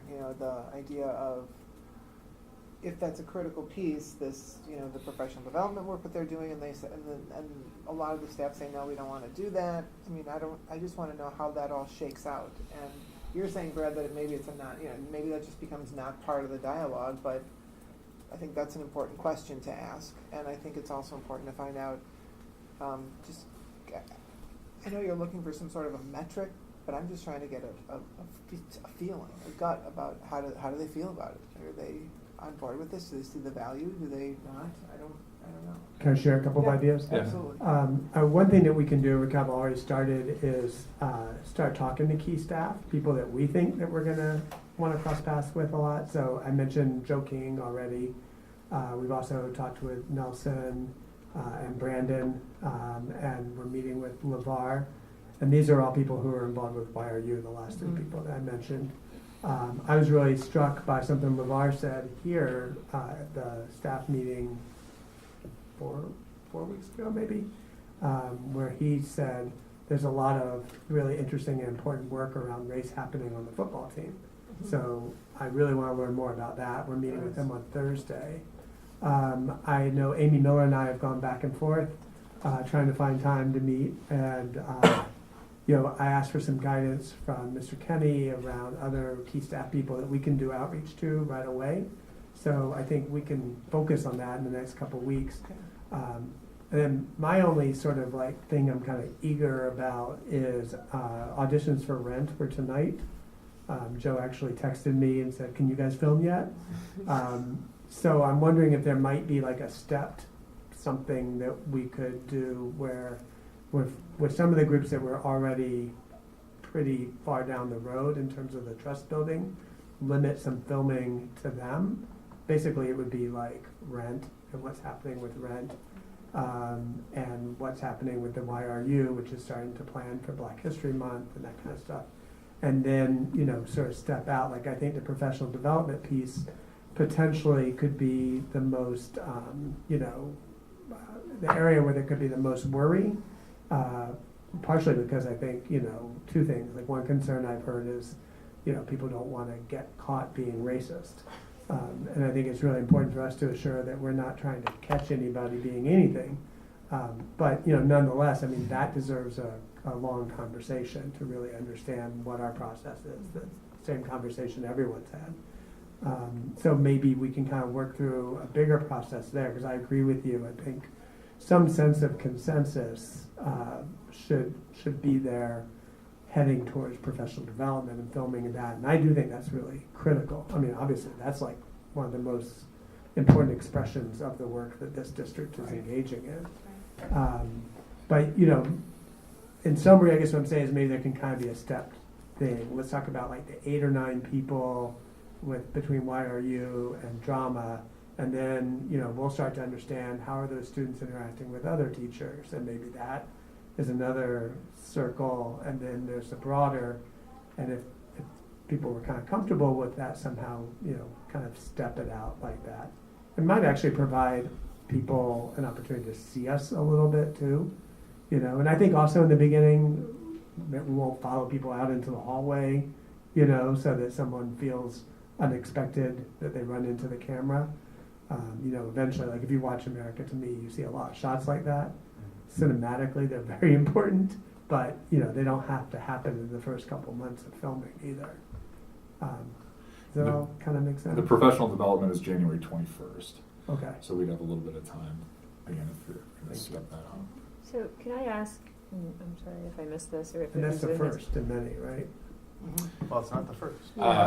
So that's actually our last full like K-12 day of the year, and then they'll be doing some work within their staffs as we would move forward.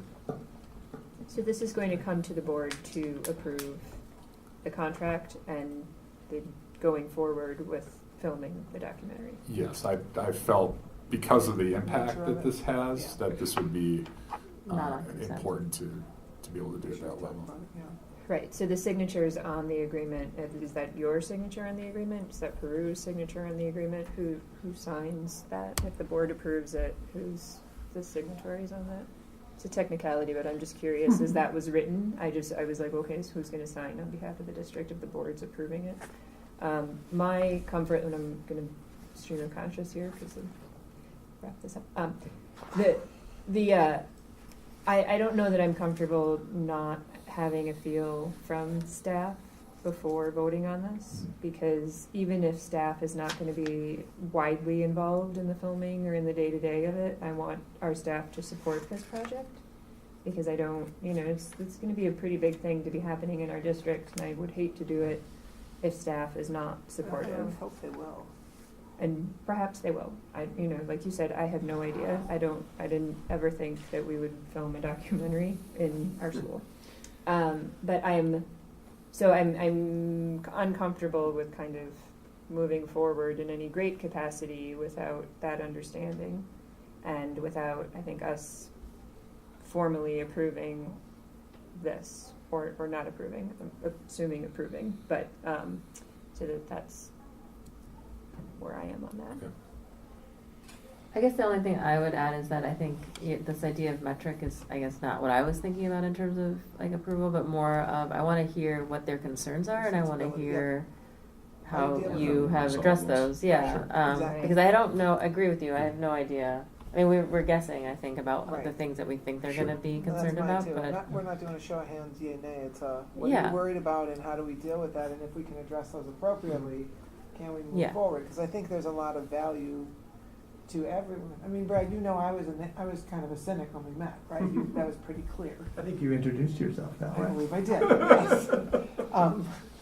And by the end of our conversation, I was far more comfortable with the process and with the idea of it and with your approach to it. So, and perhaps that's part of that process also is For sure. them having some opportunity to hear from you, meet with you, and be as cynical as I was, if that's possible, and then, you know, be persuaded to be, you know, to listen well enough to hear my concerns be addressed. Well, and for us too. I mean, I want to hear what faculty's concerns would be. Right. Not to mention, we also just learn a lot about our subject when we Right. sit down and talk to people. Right. Yeah, so that's helpful. I Okay. just wanted Yep. to make sure that I knew as we came back and I said either yes, staff is comfortable, or no, they're not. So what does that mean? So if that means hearing their concerns, talking about solutions, and getting those resolved, and at that point we feel like yes, staff is satisfied with this process, then that's great. I mean, that's something that's tangible that we can measure and document and be able to bring back. So I think the trick that I'll have to work with Principal Kenny on then is just being able to see if we can work the timeline prior to our next meeting from a board standpoint. And so hopefully we can. If we can, then we can bring it back to the next meeting. If we can't, then we're going to have to, it's going to have to be January. So we'll just have to go from there. So. And as a follow-up on Lance's question, I get that you can't pay someone to do a documentary, but on the back end, if you sell something and there's commercial value, is there a way for the school to get any of that benefit if that's the case? I'm just thinking like, you know, let's say this is the next House of Cards, you know, or something. I know that's unlikely. Well, even the next America to Me. So right. That's probably yeah. likely. Yeah. I think what's not quite structured like that. I haven't seen that, but I think that there's a way where at least, I mean, look, hopefully we get to that point Right. where we're sitting down, and I hope so, because we got into Sundance. And so my hope is that we work out some kind of arrangement where we partner with Cartamquin Films, which has been approached to make a second America to Me, and they don't really want to, Oh, which yeah. most people don't want to do the same Yeah, thing again. yeah, I get that. So when I walked in and met with them, they were kind of happy to hear about this project. And so if we can start to iron out sort of the broad framework of a deal, then my hope is that we'll meet with Participant Films, which funded that, when we're in Sundance, and try to structure some kind of deal. And that's January 23rd to February 4th. And, you know, maybe in that conversation, we can bring up, you know, is there a way for proceeds, whatever you would call proceeds, but some portion of proceeds to go back to help this work? And maybe it's more broadly, or maybe it's more, you know, I don't know. We'll have to find out, because they might want some kind of more equitable way to share proceeds, or maybe it's just whatever profit we're able to make, that it's our decision. I don't know yet, but I mean, I only ask, I mean, we'd be remiss to not ask that question. Yeah. No, definitely. yeah, no, totally. And then the only question, maybe this is something we talk about later, but I'm just wondering, like, especially with your comment, Hillary, if there's how comfortable or how could we work towards some kind of step thing, because I am a little worried about missing part of the story with respect to those two small groups I was talking about, YRU and drama. And, you know, I could be open to all kinds of limitations to make sure that that's not feeling like a fait accompli to, you know, other staff who haven't been talked to, or anybody, students, etc. But I mean, we're in the storytelling business, and I don't want to miss that part. Stories happening, Yeah.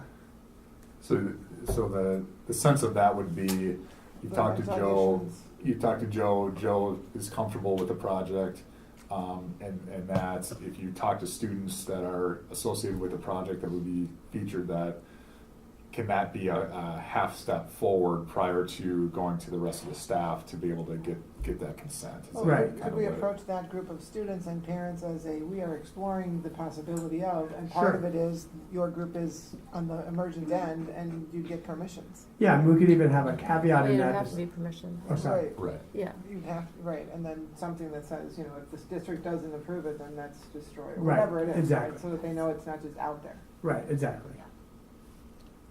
I can agree with that. Oh, I'd support that. So that's just, but that is already covered then in our current media policy, right? So yeah, so what we would have would be we would have the opt-in. Okay. Or, I think we have to be more. We would, I think, present I at think least. we should Yeah, yeah, To those, okay. yeah, to those to be able folks. to have the stuff that they have to. I just don't think we I should. can imagine some people not wanting their auditions. Yeah, well, those happen today, so Well, we're, and we're clear. We're I think clear they of were those. videotaped. Yeah. Oh, he videotaped them? Can you use So- that? Oh, yeah, Okay. yeah, but there's drama around drama. Right, sure. Oh, there sure is. And I will say, one thing I've learned from America to Me, too, is even though the heart of this film is about working towards racial equity, it can't be all the film is about. Otherwise, nobody would watch it. It would get boring if that's all it was. It would feel It's like a about lecture. people. It's about people. Yeah, and if you watch America to Me, I don't know how many of you have watched it, but one of the most compelling stories is this kid Kendall who goes out for the wrestling team. And through his story on the wrestling team, you learn a lot about his family. You learn a lot about the challenges he's faced. You learn a lot about his relationship with a special teacher. All these things. And the great effect is when he's in the state finals and you're rooting for him, you're not just rooting for him to win by points or a pin. You're rooting for him because you followed him through all of this stuff that he's gone through. And so we recognize that. I mean, that's why football is important. That's why academics are important. That's why drama is important too. I think if that fits if that's allowable with our policy, I mean, I'm Sure. I support that, and with the teachers Yeah, for sure. and students approval. And those consents. Okay. Hillary, does that make you comfortable? Yeah, I mean, you've already been filming students and groups and, Like just our on campus. meetings and that sort of thing. Well, but you film students speaking at our open meetings and there's been Right. conversations going. So I'm comfortable with you talking to the drama students and talking to the drama parents and furthering that relationship building. I don't have a problem with that. I think that's the work that you've been doing. You've been diligent about it. You've been responsible about it. So I don't have a problem with that.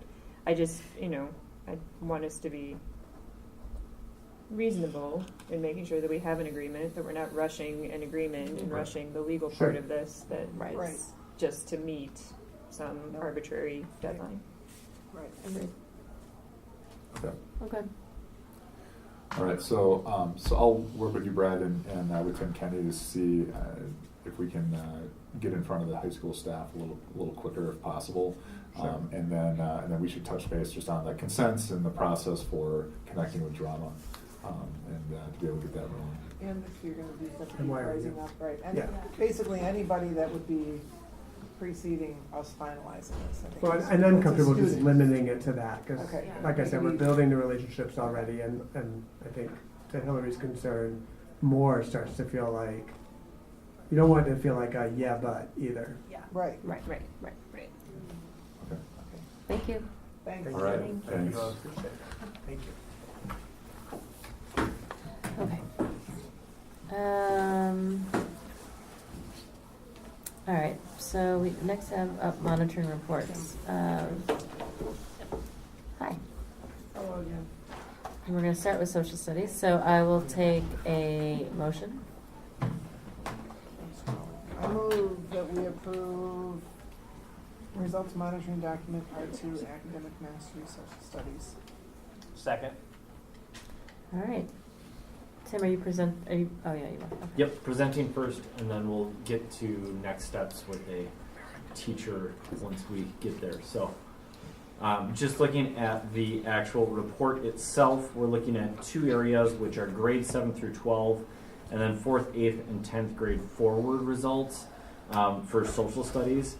I noted some highlights and some analysis We have some pretty consistent performance when it comes to grades, not huge jumps. A little bit different when it comes to forward exam, and that you do see some larger jumps up and down.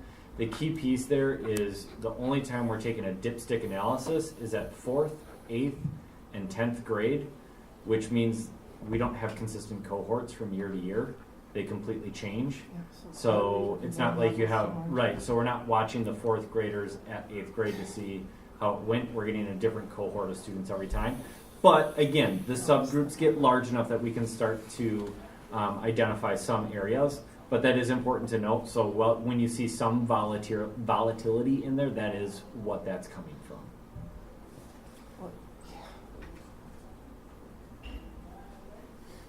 So is this? Wait. This is for the next steps appendix. I Oh, have okay. a teacher here Oh, to okay. talk about what our next steps are. Okay. So I brought this up last time, and I feel like confused about the goal setting or the target. So when I read what you said about ESSA, which is that they have to decrease their gap by 50% over the next 6 years. So when I think of a gap, I think of a comparison between the highest and whatever that group is. Is that what they're thinking too? So ESSA is probably doing it more similar to what our report cards are like, which is going to be comparing subgroups to the state majority average, as opposed to Shorewood to Shorewood. So we might be already above that for Correct. a bunch of them. Okay, because I guess I'm wondering if it makes sense, and I know this is, we're doing it, this is our second year doing it, so we only have 2 data points and all that, but I feel like, I'm wondering if it makes sense, since we know last year was year 1, to figure out what the target is, since we know those are the numbers we would use, and then just keep it there. yeah, I actually wonder that same thing. Uh-huh. It's difficult. I mean, I know we'll be really off for some of them, because some of these we need to do like a huge increase over the next 6 years. But I feel that the thing that it is difficult, I just don't understand why we would ever go down in our target. Like, I feel like since we know there's cohorts and there's like going to be fluctuation, it feels like the target is actually not a target. It's just, like, it seems a little arbitrary. Exactly. Right. No, and I can understand that. And it actually I do have to say, it seems arbitrary. I know it Please know takes it's you a lot of not. time. I know it takes you a lot of time to It do. takes a ton of time I know. to set meaningful targets. So it is really looking at subgroup numbers, percent proficient, turning that into numbers, identifying what is a logical next step that we'd be able to make. So yes, while it does seem arbitrary, it's not at all in that case what I'm trying to do. But I do kind of understand what you're saying, is does it make it beneficial? On the flip side, what that would probably look like is, quite honestly, 90% across the board. Right, you set a high mark and you just keep trying to. Well, no, it wouldn't actually, right? Because let's say, I'm guessing, right? Like, let's say the difference between, I'm looking at on page 4 of social studies, right? So the gap between males and, I guess maybe I'm reading this wrong. The gap between males and females is like 20%, right? You are on page 4. Yes. Sure. So Yes, the males gotcha. need to go up by 10. That's 50%. So they would be at 66. And I don't know, I guess the females we don't want them to drop. I mean, that's the weird thing about a gap, I guess. Right. Right. So there's 2 ways to close a gap. There's the right way, which is increase Right. everyone. So we're only going to talk about the right way. Right. But yeah. So let's only talk about the right way. Yeah. Yeah. And I agree with you. I think it's possible. The hard part is, where do we say, like, this is baseline, or because so for instance, male went from 56.8 in 2017 to 65.3 I know, we almost in did it. 2018. What's that? We almost did it. So we we're almost there. We're almost there. So do we make fall 2017 our this is where it's at, or do we look at kind of the average between 17 and 18 and then say, here's kind of where we're at and let's go with it? I'm okay with that. I think the other piece of it that I look at is, if we really look at the academic mastery policy, it's all students regardless of race statute are able to demonstrate. So ultimately what we want is gap closure. Right. Right. Across the board. So does it become we set a 5-year goal, a 10-year goal. I don't know what that would look like. But I would don't be either, willing to but- do either No, I one mean, I would be think- I- totally fine. And are we getting any better sensibility in terms of what is the underlying reason for the deficit, right? Because this doesn't give us any of that, it just gives us data. Right.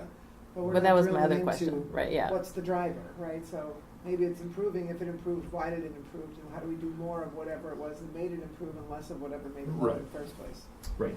Yeah, and that's the work that departments are working on, that Tim's working with the teachers on. It's kind of the underlying pieces. So these again are just the targets to monitor the system to see, how we're accomplishing based on these assessments. So. Well, when we talk about the analysis piece, that's the piece that I want to see when I think about analysis is the deeper evaluation, not just they were hit or they weren't hit. You know what I mean? On page 1. Yeah, because Gotcha. that doesn't give me a lot of information other than, okay, do we understand why? Because how do we tweak a system if we don't know what we're trying to Tweak. Yeah. Right. So, I'm thankfully I'm on this side of the table, not having to try and figure out how to do that, because that's the hardest part is Right. understanding that. But I mean, I think that's really what the goal is of some of these pieces, is to identify what the data says and then to go underneath it and say, okay, now that we know that there's these gaps, Right. why and how and what do we change?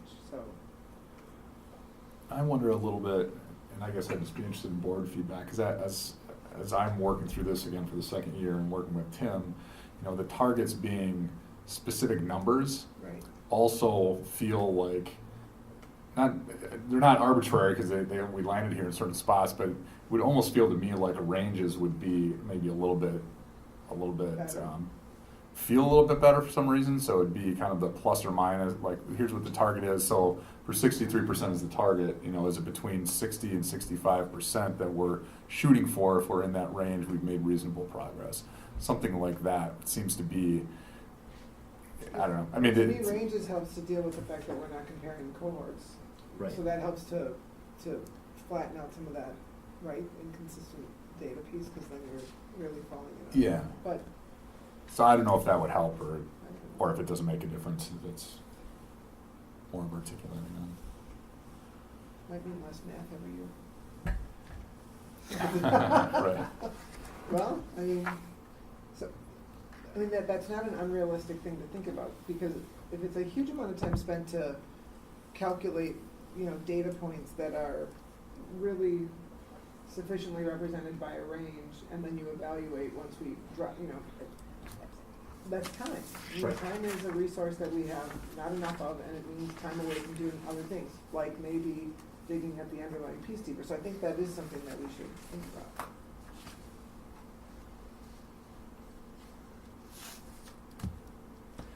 So what I'm hearing is 2 things to look at, which would be a range and potentially longer lasting targets, which Mhm. I can certainly look into what that would look Yeah. like.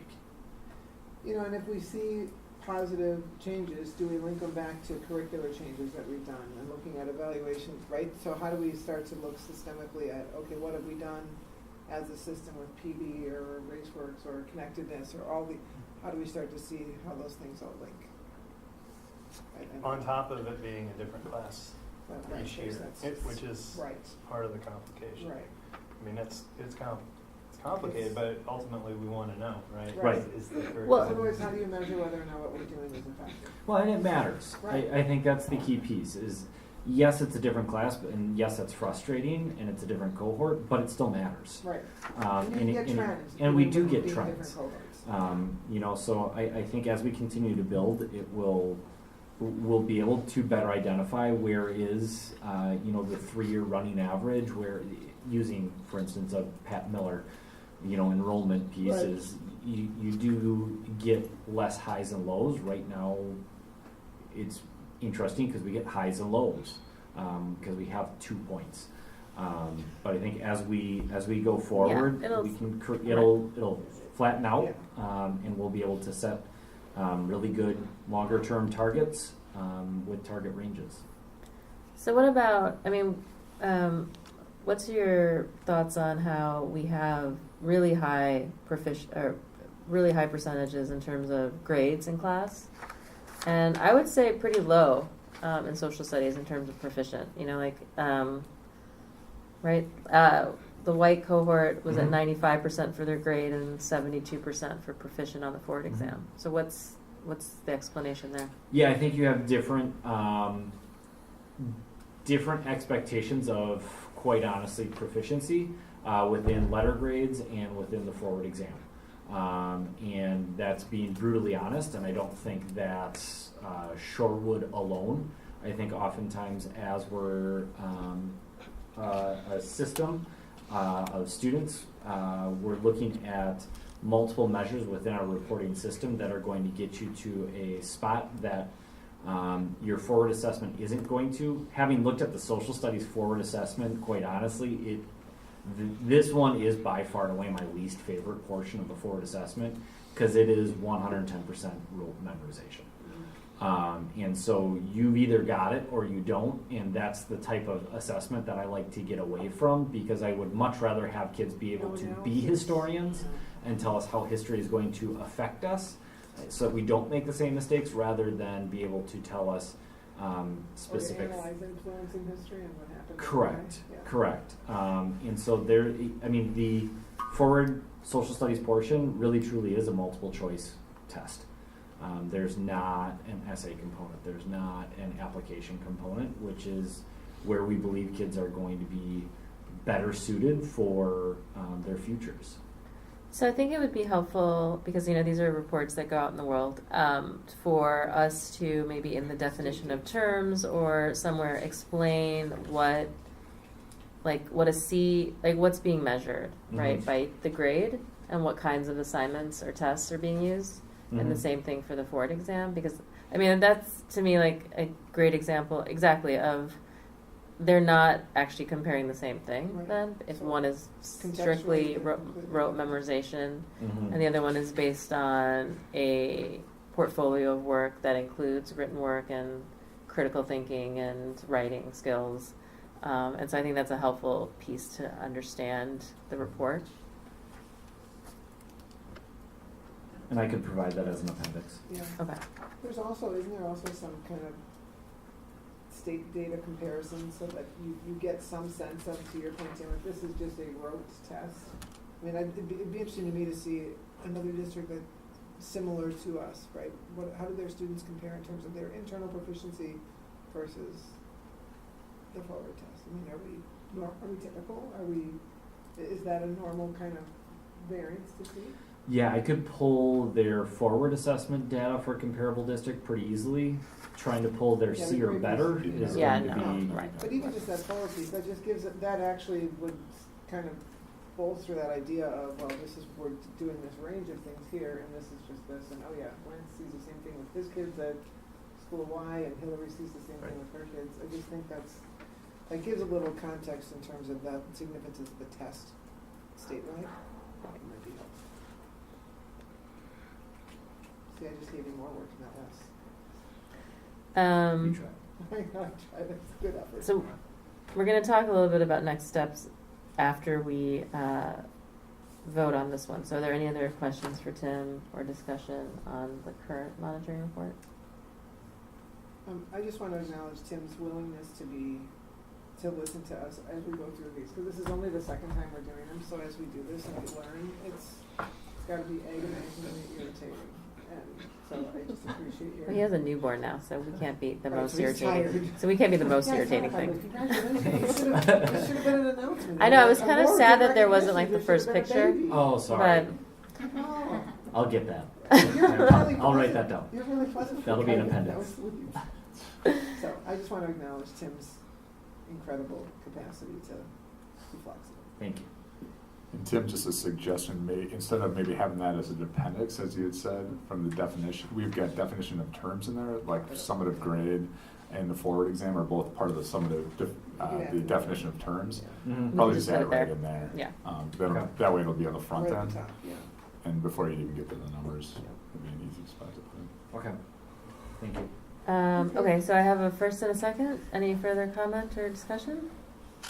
All in favor? Aye.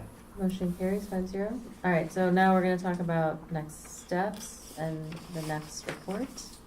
The next steps for social studies. Yes.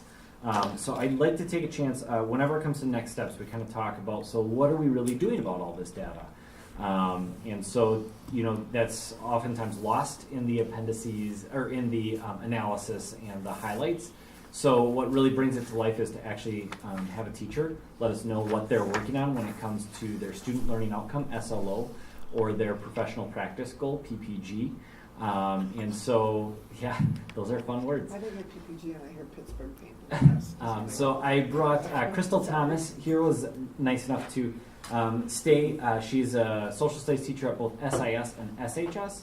And she is going to take you through real quickly what she's working on in social studies to help improve academic mastery. Awesome. Hi, Crystal. Hello.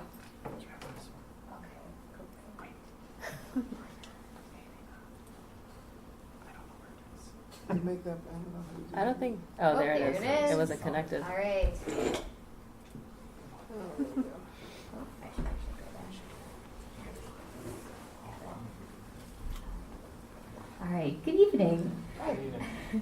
I wanted to talk to you a little bit about academic mastery for social studies, both at SIS and the high school. Before I get started, I wanted to give you kind of some background about the driving forces for the SLO that the social studies department set, and also some of my own questions that I'm kind of grappling with throughout the academic year. So two of the driving forces for this presentation are, one, that the Wisconsin State Standards for Social Studies were updated in May of 2018, specifically looking at inquiry. So I'm going to be speaking to that tonight. In addition, the Shorewood School District identified connectedness as an area of growth in both SIS and SHS, my location. So both of those are going to be part of the SLO that I'm speaking about. There are two things that I wanted to mention. So first, the SLO for the Social Studies Department is for students to demonstrate 100% growth in the category of citizenship. So essentially what that is students should be able to say, I will be civically engaged and I can demonstrate self-motivation and increase responsibility for my learning. I included a rubric. I won't read you through the whole thing, but what it does include is three kind of categories, and I can click into it if you'd like, but what it focuses on is research skills, that application of research skills, and then citizenship, both in the community and in the classroom. And then the second part of this is action research. So I'm part of the UW-Madison Action Research Program. So two questions that I'm looking to kind of think about or ask are, how can social studies, one, help students to ask questions about and approach problems and challenge assumptions as a member of their school, home, and greater community?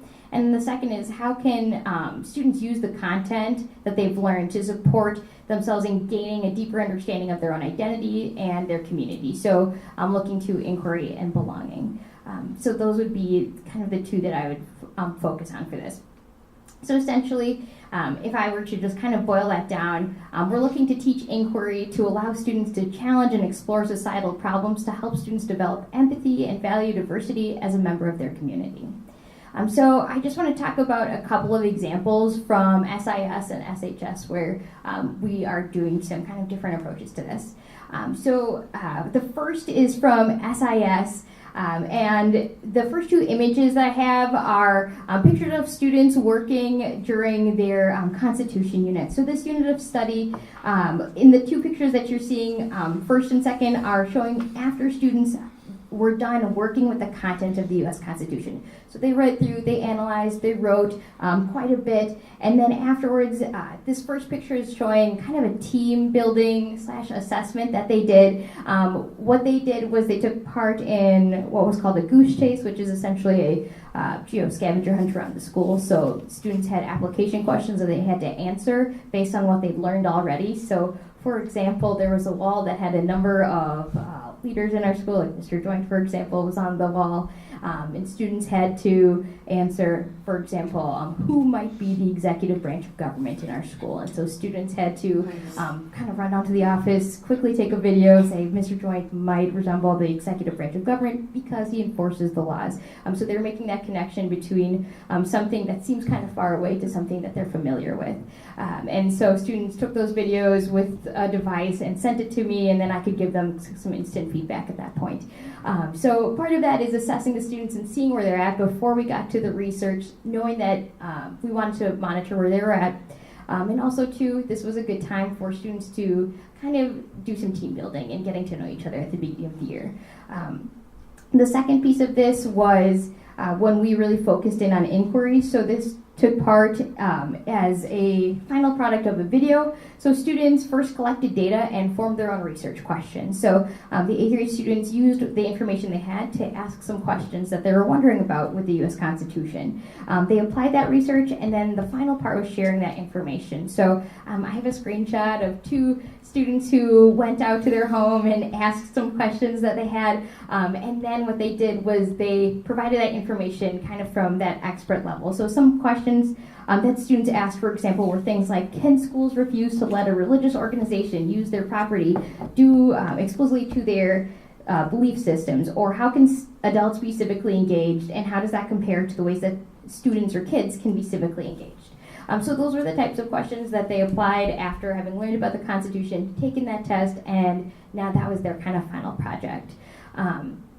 And kind of going forward, I have an image of something that we did last year that we're moving forward to now. So after going through the U.S. Constitution unit, the students were thinking about their own identity as an American or as a citizen, and now they're stepping into a new perspective. So they'll be considering multiple perspectives as we talk about Native Americans in the United States. So our final experience that students are tested through is going through a mock trial. Last year we looked at the Dakota Access Pipeline from multiple perspectives, and this year we'll be looking at the use of Native American names in professional teams. Yes. The next couple that I just wanted to talk to you about are some things that we're doing at the high school. So the classes I teach at the high school are 9th grade American Society and Asian Studies, which is 10th through 12th grade students. So in the 2 projects that I'll kind of highlight, there are some kind of overlying themes that are similar. So in both projects that the students were doing in the classes, they were considering perspectives of individuals based on socioeconomic status, race, gender, and religion. They were focused on writing complex research questions, and then after that, in some capacity, sharing it out. So the first one, the students in their final product, after doing the research, learning, taking a test, and then doing some conferencing prior to making their final product. Here you're seeing the students getting to use the green screen in our thinkerspace. So some of the students used primary source images that they found to put in the background as they either reenacted or talked about something that they had learned about. In the second bubble, I have a quote actually from a 10th grade student, which, if anyone knows Baz Hollifield, really great student, and he had some really interesting analysis to say after we had studied our belief systems in Asia. And what he'd done is he made a website, and then he also did a podcast where he shared his research question with someone and got some feedback, and then went back and edited his research questions and went through the research cycle a few times. So I just wanted to read that because I thought it was impactful. Like his reflection on it was pretty interesting. So he said, "It is very important to be respectful when carrying out discussions about religions and belief systems." So he suggested that we, as a community, need to be thinking of people as people, not categorizing them by religion or beliefs, avoiding assumptions or stereotypes based on religion or identity, and simply keeping in mind any emotional reactions based on history or experience. So some words of wisdom from one of our 10th grade students. So something awesome there. And then just a couple things that are coming up. So these are 2 kind of new projects that we're hoping to take part in. 7th grade has been doing World Fest for some time, and hopefully this year the Asian Studies class will have an opportunity to come and present to the students. So if you are not familiar with World Fest, it's when 7th graders have a public viewing of some of their research projects in the afternoon. This year, a variety of presenters will be coming to present to the students and taking them through experiences or just sharing information with them. So we're hoping that the Asian Studies students are going to be doing a presentation and taking the students through an experience. So it'll be great to see that because many of the 10th through 12th graders took this course, did take part in World Fest, and now they're going to be coming back to share with the 7th and 8th grade students, which is pretty special. And then the last project I want to bring up is kind of a budding relationship that I'm hoping to continue with the Shorewood Historical Society. So one of our kind of ideas that we're working towards is working on an oral historian project. So within one of our content or one of our units of study, we're hoping that students will get to actively practice the work of historians as opposed to passively consuming it. So hopefully getting to learn how to formally interview someone and take part in that interview and then integrate it into their writing and some of their learning that unit. So those are some upcoming things that we're hoping to look forward to. So as I kind of wrap this up, Can I just add something? So you're working with the Shorewood Historical Society? Yes. Just something to consider because we have a lot of senior citizens here who have incredible histories. Yes. That you might also reach out to Elizabeth at the Senior Resource Center and connect with people in the community that might be interested in being part of your project. Okay. Elizabeth Price, she's the director of the Senior Resource Center. Got and it. she would love to, I'm sure, connect you with some of her awesome senior citizens who love working with students. That would be awesome. Thank you. So thank you for that. Sure. The last thing, just as I wrap up, kind of the big takeaways, why do we take this approach for academic mastery and civic engagement? One is to see growth in academic mastery monitored through the skill of inquiry in the updated DPI Wisconsin state standards. The second is to demonstrate a value in multiple perspectives in order to foster a sense of belonging. And then that third one is to create an environment where students can both enjoy and find meaning in the work that they're doing. So, thank you. Thank you. Nice. Thanks. Good job. Thank you. And then one quick, I love what you're doing. In terms of bringing the Asian Studies students down to the middle school, great idea. Have you considered or have you worked with the AFS students? They're here. We have 4 exchange students here at the high school this semester from 4 different countries. Actually, And to really connect, Brian Schulteis, your colleague, can connect you with them. But I know that Sarah Copland has brought them down in the past to speak to some of her classes, but Yes, that's a great for idea. World Thank Fest, you. yeah.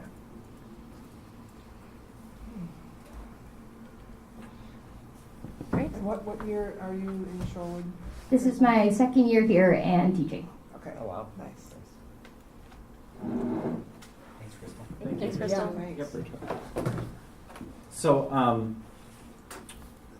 what Crystal was able to kind of bring to light is what our student learning outcomes can have as an effect when they're focused on academic mastery, as well as our PPGs being focused on that connectedness and how they can integrate with each other to bring both up. And so that's really our next steps, is to be able to help teachers understand that these are the 2 areas we need to work on, and then bring them to life within their classrooms. So that's really kind of what those next steps look like. In terms of suggested changes, again, as with ELA and math, students with disabilities, students without disabilities, and then as we talked about the targeting range. And I think we could add to that maybe a little bit longer term target as opposed to the year to year. Do you guys do peer presentations? I'm sure you already do this, but so I'm going to ask anyways. Though, would Crystal ever present to her colleagues to say this is what I was doing or what I did in my class, so that people can learn from one another? I'm assuming you do some sharing like that. Yep, departments meet. Good. That's great stuff to share. Thanks. Yep. Okay, so now I'll take a motion to approve the monitoring for results I to move that we science. approve results monitoring document R2 academic mastery science. Somebody with a Second. microphone. I second that. Or shout. Okay, so. you Sure. Talk through that? And so this one is very similar to the social studies one. You have grades 7 through 12. The difference that you have is the science on the forward exam does not go to 10th grade because there is a portion of science that is already measured in the ACT. Social studies is not quote unquote measured in the ACT, even though it's part of the reading portion. So when you do the reading portion of the ACT, it's both English and social studies. There's a little tidbit for you. You can. Great. And so that's where that one comes up, but it's not a specific testable portion. So you have grade 8 on the forward exam, and then grade 11 is the percent of students that are college ready on the science benchmark on the ACT statewide assessment. It's important to always note that the college ready science benchmark is a 24. It is the highest of the subgroups, so it's actually a pretty difficult one to attain. And how those college readiness benchmarks are set is by identifying how you, what you score on the ACT, and then the likelihood of getting a B or better on a freshman level course. That's biology, which, if anyone has taken college level biology, is super hard. So that's why science has the highest component score. So as you look through those are the important pieces to note. Again, I tried to identify some of the highlights that we had, including the 11th grade ACT bump, and that would be consistent with our ACT performance overall from 2017 to 2018. We did have an increase ELA, math, and science as well. So I wanted to know, you mentioned something that you called the implementation dip. Yep. So can you kind of describe what that is? Sure. Implementation dip is a term coined, I don't know if it was coined by Michael Fullen, but it is essentially the idea that when education starts something, you should expect, quite honestly, and what he would say is embrace what is known as an implementation dip. And what that means is as change happens and as you implement new curriculum, it takes time in order to get used to it and have it come to fidelity. So occasionally what you'll actually see is a decrease in performance, and then as over time that will actually zoom back up and outpace your old performance. So that's what the implementation dip is, according to Michael Fulton. So have you talked to the science faculty about, kind of like, I mean, the overall number is only 1.9, but some of the subgroups, had some pretty significant changes, and what their thoughts are on what's going on here? Yeah, our principals have certainly had conversations with our science departments. Both Principal Kenny and Principal Joint and myself have talked about some of the results within the science and working with those teachers. So yes, we have talked with them. And do they have thoughts on? I mean, because when I think about, they're the ones grading, right? So this is like the one that they have the most control over in terms of like what's happening. I mean, I guess I'm just curious if you have insight into what their thoughts are on. Is it the new curriculum? Is it they decided to be harder graders? No, well, and I think the key piece is, as we look at SIS, they did just implement a brand new curriculum at 7th and 8th grade.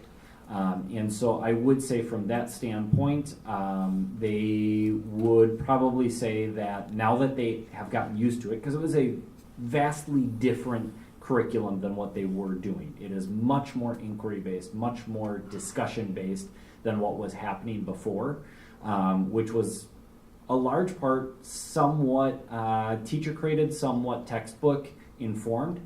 So this was a pretty drastic change for our SIS team. And it didn't come without some bumps and bruises and some, this is a lot harder than I thought.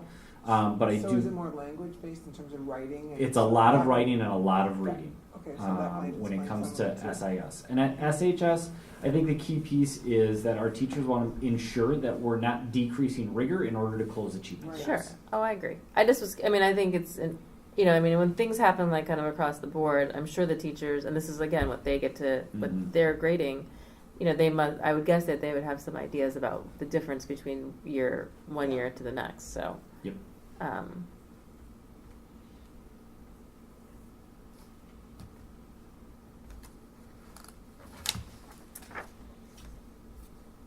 Any other comments? Do we score, is this like, I know I don't generally like to compare ourselves to other places, but the College Ready The Science ACT. benchmark, yeah, like is this the one that's the lowest generally on these benchmark scores? Yeah, so ELA College Readiness Benchmark for the College Readiness Benchmark for ELA, it's a score of 18 out of 36. This one's a 24 out of 36. So it's not abnormal to have science be your lowest percentage of college ready. Okay. I think it's 18 ELA, 18 math, and 24 for science. Okay, so this is the percent who got high enough on that to be considered college ready. College ready, correct. Okay.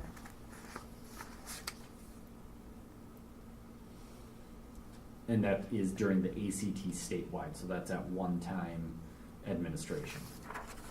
And then are you going to talk about you mentioned in the analysis, we're going to continue to look at our educational debt and specific practices. Are you going to talk a little bit about that next?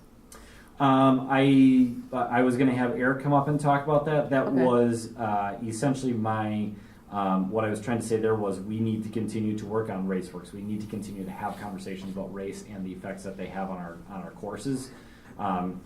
Because it's clearly having an effect on our results. So that was basically saying we need to stay the course when it comes to the professional development that we're providing. So one of the things that I had asked in my email to Brian was, we see these results once a year. Mm-hmm. And so let's talk about the RaceWorks and the specific work that's happening with teachers. Like what are the other points in which you're evaluating whether or not it's working or not? What are the other points that I'm evaluating? Or somebody's evaluating. Right, it. yeah. So I think there's an opportunity to do gradebook checks at quarters and semesters.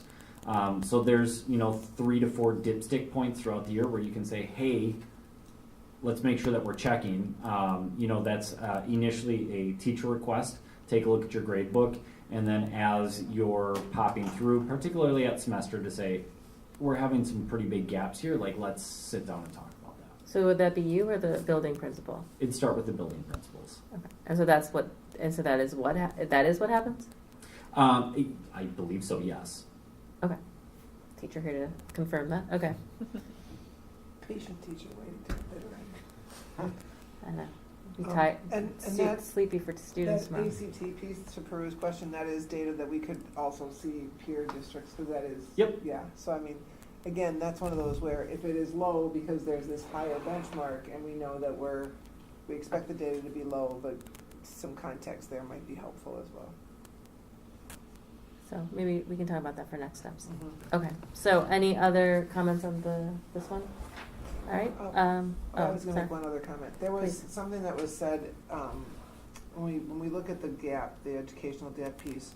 Are we going all the way back to the middle school transition to high school and then the high school course recommendation work? There was comments made at one of the community meetings about kids being directed to or away from coursework based on race. And I just, I'm just putting it there as a statement, not a factual piece, yay or nay, but are we looking at how we're actually guiding our kids and making sure we push back all the way through to make sure that that's... Yep. Principal Kenny, myself, and the science department have had conversations about what is the starting point within the science curriculum and the science pathways and what those look like. Those are ongoing discussions. Okay. They're not easy discussions, Right. but we're definitely having discussions Okay. about where do kids start. Okay, good. I just want to make sure it's Yep. on the radar. Thank you. Okay. So I will. We have a motion and a second. All in favor? Aye. Motion carries 5-0. All right. So now let's talk about next steps. Sure. And so Have a Eric presentation. Matthews, our science department head from the high school is here to kind of talk a little bit about how he has. Okay, can I just say Eric Matthews, Science Department head, when I met Eric Matthews and he was a college student, because I don't know how that happened, because I'm not any older, so I just thought that's the other record. What? Yeah, so Crystal brought a very nice PowerPoint presentation, and I brought this, but that's okay. We're gonna get the same kind of picture. So before we get too far down the road, I did want to address your question about looking at like those benchmark moments throughout the course of the year. And our last year and this year, our department-wide SLO was to do those grade book checks, specifically looking at our minority students and how they're progressing through our coursework. So that was done at the end of first quarter, first semester, third quarter, then the end of the year. So because that's part of our SLO, then that's also part of our educator effectiveness conversations that we're having with Principal Kenny. Okay. So we're, like I said, that was new last year. We started that effort last year and we're continuing it this year. So we have a pretty intentional process in place to watch that and then try to debrief at the end of the year about successes and challenges and how we might move forward based on that in-classroom feedback that we're getting from students. Thank you. Yeah, absolutely. So as a big picture in the science department, I just mentioned our our SLO being focused on academic achievement for all students. But I thought I would take a little bit more bird's eye view perspective of kind of how we're hoping to structure the science department moving forward. And I like to think about it as essentially 3 concentric circles. The outer circle being a real intentional movement toward engaging curriculum for our students, particularly in the required science courses of biology and chemistry. Last year, or 2 years ago, I guess now, Jim Beckers and I put in a lot of time to kind of revise and reimagine what biology looks like for our students in the hopes of providing a more 21st century, a more engaging biology classroom for them, with the understanding that science in general presents a kind of a unique challenge because science is a way of looking at the world, science is a set of skills, but it's also this collection of knowledge that has been passed down forever. So we need to both equip our students with those skills, but also provide them with the contextual framework in which to have the vocabulary of what is biology, so that, you know, if they pursue nursing or whatever, they know what a neuron is and what acetylcholine does and those specific things, in addition to being able to design a good experiment or whatever. So we took a kind of a deep dive into biology 2 years ago and last year in the hopes of creating that engaging climate and getting students into our science classrooms and hopefully starting to think about themselves as a science student or a potential science student. And then that leads to like this next level of those concentric circles, which I like to call expanding our population, or trying by creating that engaging coursework at the ground floor, expanding the cohort of students who are like, yeah, I'll take a little more science. I'll pursue that. I'd like to see what's next in chemistry or what's next in physics. And then that, in my mind and in our department's perspective, leads to the kind of the ultimate goal, which is to inspire students to continue to pursue rigorous and interesting science instruction. And at Shorewood High School, what that really looks like is encouraging or inspiring all of our students, regardless of gender or race or whatever, to potentially someday take an AP Science course, which are the most rigorous, the most interesting, the most exciting science electives that we have at SHS. And we've seen some good progress with that. So 2 anecdotes I can share with you. I talked to Kevin Kane today. He's our AP Physics teacher.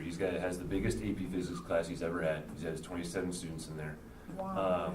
12 of those are girls, which is the highest we've ever had. And he also has the most racially diverse AP Physics class he's ever had. So we're making, that's an indicator of progress. Another indicator is a course that I teach, AP Environmental Science. We're up to 3 sections in that, and that is predominant. It's like 45, 55%, 55% female, 45% male. So we're getting a lot of, we're providing, I think, opportunities through this revisioning of our science curriculum for students to kind of catch that science bug and hopefully inspire them to continue to pursue that post-secondary.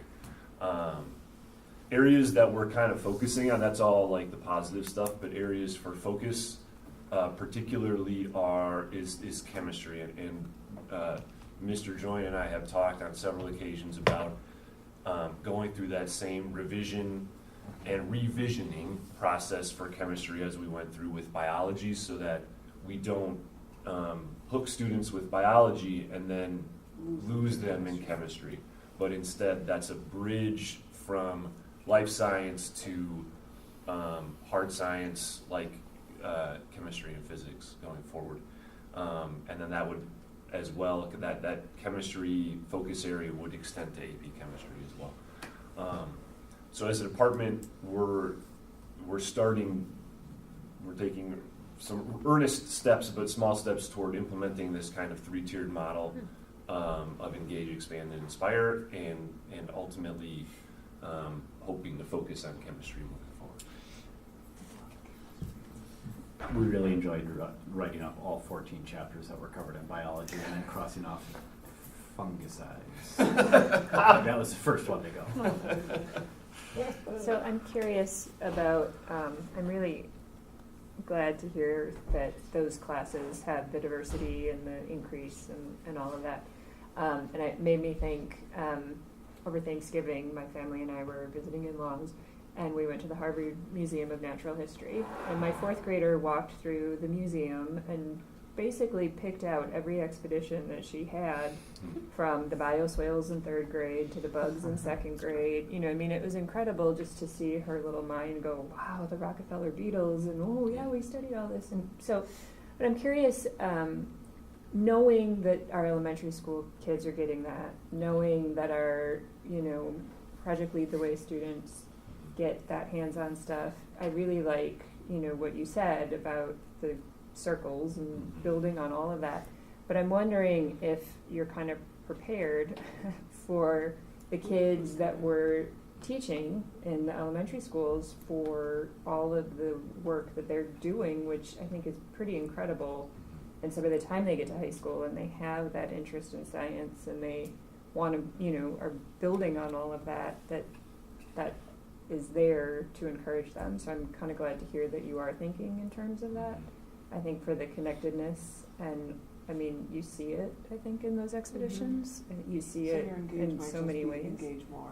Well, it might be. I Right. mean, it might be Because they like, might show don't more drop Right. engaged. Right. Right, right, And carry it through. Eric was able to participate last year in our UW Milwaukee Fellowship experience as well. And so a large part of engagement, and correct me if I'm wrong, or you think I'm wrong, I don't think I am, but is to start with student empathy and understand your students so that you know how to engage them rather than assume you know how to engage them. And so it does come from that first step of the design thinking process that was really hit home hard, which is empathize with your students, which means get to know your students first and foremost. And if we're doing that, we're going to connect with them. It's also important to that end that our SIS teachers have also realized that they needed to revamp and tweak their curriculum in order to make it a bit more thematic as well, so that it does lend itself to a more expeditionary-like experience rather than the chapter by chapter that it used to be. So they actually made some tweaks after year 1 as well. well, and I don't expect, you know, the Correct. going forward, it's all expeditions and it's all, you know, but I think we've seen, at least I've seen in my 4th grader, the progress and what the connections that she's made and her interest in those things just blossoming. And so I'm glad to see that kids are encouraged. I'm happy to hear, I mean, I wouldn't have expected you to do anything different, Eric, knowing you and knowing you with Watershed and all the work you've done, but it's the idea that, I mean, science is hugely knowledge-based, but you have to know what to do with the knowledge, and you have to, so I think that whole, much more holistic approach, as somebody who put my kids already through here, I might have more scientists if they had been. Well, and as we continue to take steps toward aligning with NGSS, like that's just inherently part Yes. of that. Right. So Yes. as we do that, we're kind of adopting a perspective that is not shy to Right. emphasize that kind Right, of I thing. mean, it's a scientist approach as opposed to a Mhm. reader of science Mhm. approach. Mhm. And the one caveat to that is the ACT is still catching up with that. Right. It's still, Right. the science portion of the ACT is still predominantly a reading test. Right, And so we're trying to navigate that a little bit too. yeah. Thank you. Okay, thanks. Thanks very Awesome. much. And thanks for being the last person, That's all right. seriously, you guys get to work for that. I don't know what it is, but. So again, just bringing to light the SLO PPG process that we try to align from boardroom to classroom so that we're all working on the same things. Suggested next steps, students with disabilities, students without disabilities, and then a targeted range. So can I ask about, I can't remember now at this late time, do we somewhere talk about AP courses and who's enrolled and like count that? Because I think as an indicator of, it might not, I don't know where it fits, I have to think about it for a second, but I think given what we heard, I think I was at that linkage with you, Joanne, talking about just like this idea of tracking essentially of students, and then that comment about obviously like efforts made to increase the number of students, I mean in this case science, but it would be helpful to know, I don't know where we'd put it, but we should definitely have it as something that we look Our at. kind of tracking our course enrollment by different demographic groups. Well, I mean, I think AP is kind of like the most advanced we have for all of our Right. courses, yes, or, right? Yeah, I don't know if I would say just because it gets the title of AP, it's our most rigorous or most applicable course. Okay. I think we have Maybe we need to- some other courses that would be equally as rigorous that maybe don't have the title AP in front of it.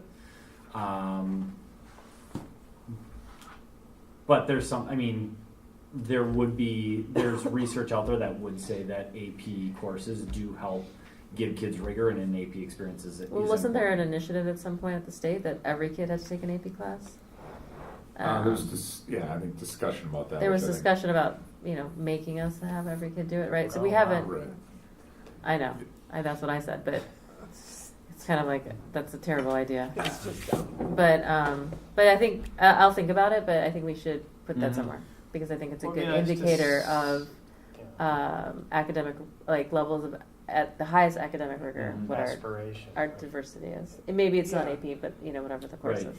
Well, you have the Probably- honors and the weighted classes in high school. I don't even know, like, all this stuff here. Yeah, you aren't in, you Right, don't have you're kids not in there high yet, school yet, but but we know the different, the different classes Right. based on. You could look at weighted courses Right. versus non-weighted. and the But maybe percentage. we could just look at the elective coursework and how are students selecting, kind of what's the distribution of those different kinds of classes. Yeah, I'd like to see an upward trend. Well, I mean, I think that my sense from that conversation and just other conversations around like this idea that there's a tracking in math and science, like you're where you go is decided, I guess. Before you get there. Yeah, either at SIS or maybe at elementary on math. I'm not sure. And whether or not there is, and I think we've made some significant efforts as a district to create more spaces where students can go into that. Mhm. It doesn't have to be decided in fourth grade, but whether or not that's leading to more Sounds like the access. advanced math stuff started Right, that's the way kind of back thing. then. Right. Okay. Yeah. I mean, I guess. And how does that manifest itself in AP Calc? Mhm. Exactly. So if you look at the demographics of AP Calc, Right. what does that That's tell the us, and origin. how can we back that? Right, So exactly. those would be easy indicators. But I don't know Yes. where it goes. So we'll think about that. I need to think about that as well. Okay. And it might be interesting at some point to look at with the curricular changes, even the stuff that Eric is talking about. Do we see more, you only have to take 3 years of science, right? That's why you Correct. have to take, Yep. unless you're in my house. Then you have to take 4. But whatever, that was a rule. Do we start to see more kids enrolling in more science class? I mean, do we start to just see that kind of information, that kind of data trickle up? Okay. We should get back to that crying baby. Yeah. Thanks, Tom. How old is Thanks, that? everybody. Like Lydia, how old is Lydia now? A week? Week and 10 days. Oh my God, you're doing great. So you're doing all right. Wait, how is your wife and how's the Mom is how's- doing phenomenal. She's a rock star. And the new older sibling. He's hanging in there. That's the challenge. Okay. Yeah. Thanks, Tim. Bye, Tim. Thanks for coming. Yeah. Okay, so public comments number 2.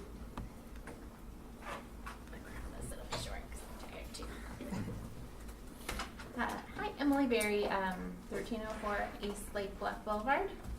I had a couple of questions that maybe, I think most of these probably would have to come up at a future meeting because I'm not sure anybody would know the answer, but I was interested in the presentation about recruiting teachers of color, particularly African American teachers. That, of course, seems like a long-term solution and one that's really necessary.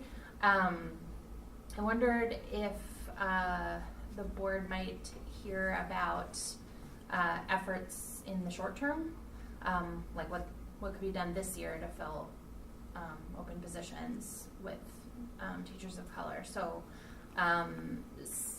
one of the things that I think might be helpful is just anybody who's involved in hiring, which I think is probably a lot of people, should have some training in eliminating bias in terms of even just like the initial sorting of resumes into maybes, interviews, etc. Another thing it would just be simply to open up network opportunities for families that are African American. I think there are educators in our community that don't necessarily know when there's an opening at the district, so that shouldn't be the case. So we have a lot of opportunities. I mean, I don't know about you guys, but every job that I've ever gotten has been through somebody that I knew, and I think that is true a lot of the time. And I know that there's a formal, system that people have to apply through, but I think we should really leverage those networking opportunities.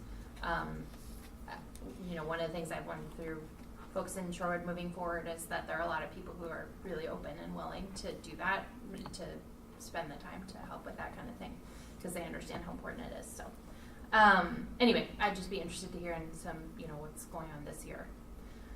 And then also, like, if there's potential to revamp sort of the hiring process to the extent possible eliminate bias. There's so much research around the unfortunate bias that we all have in terms of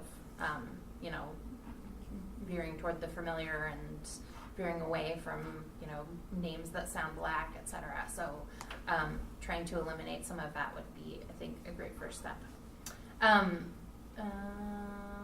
The second question I had was just about the budget. I think there was a very brief regular meeting where the final tax levy was approved, and that was right before the huge town hall. So understandably, maybe everybody wasn't quite super focused on the budget, so there really weren't any questions. But the levy went up by, if I'm doing my math right, which I might not, there was another $323,000 in the levy, which is about a percentage and like 1.5% of the overall levy. So it's not a huge amount, but the way back when you looked at your preliminary budget, you got numbers down to $1,000 that showed what went up, what went down, and why.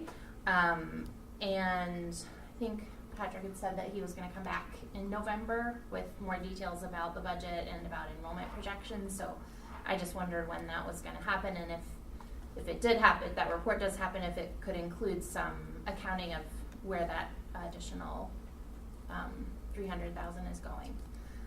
If my math is right, and if it's not, please, I would love to hear that too. I think that's all. Thanks. Okay. So I don't know the answer to the budget question now, but I think the question about our recruitment plans for the future will be something that the board will be asking for updates on. So I would guess around the budget that just salary increases from year to year warrant. well, we could look at it Yeah. and get actual numbers from Pat. Okay. So we have a bunch of reports. I just want to make a note. From? It struck me, and I don't know if everybody was at the teacher breakfast, but it struck me this year when we introduced all of our new teachers, how many new teachers of color there were. So I just want to acknowledge that was a noticeable shift to me in this year's hiring, that we had a lot of new teachers of color. So I'm looking forward to hearing what we are doing, because I have seen it changing.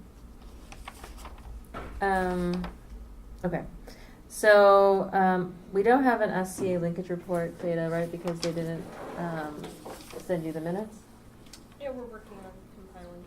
Okay, so I'm going to suggest we table that then until we have those minutes. Okay, so 2 elementary linkage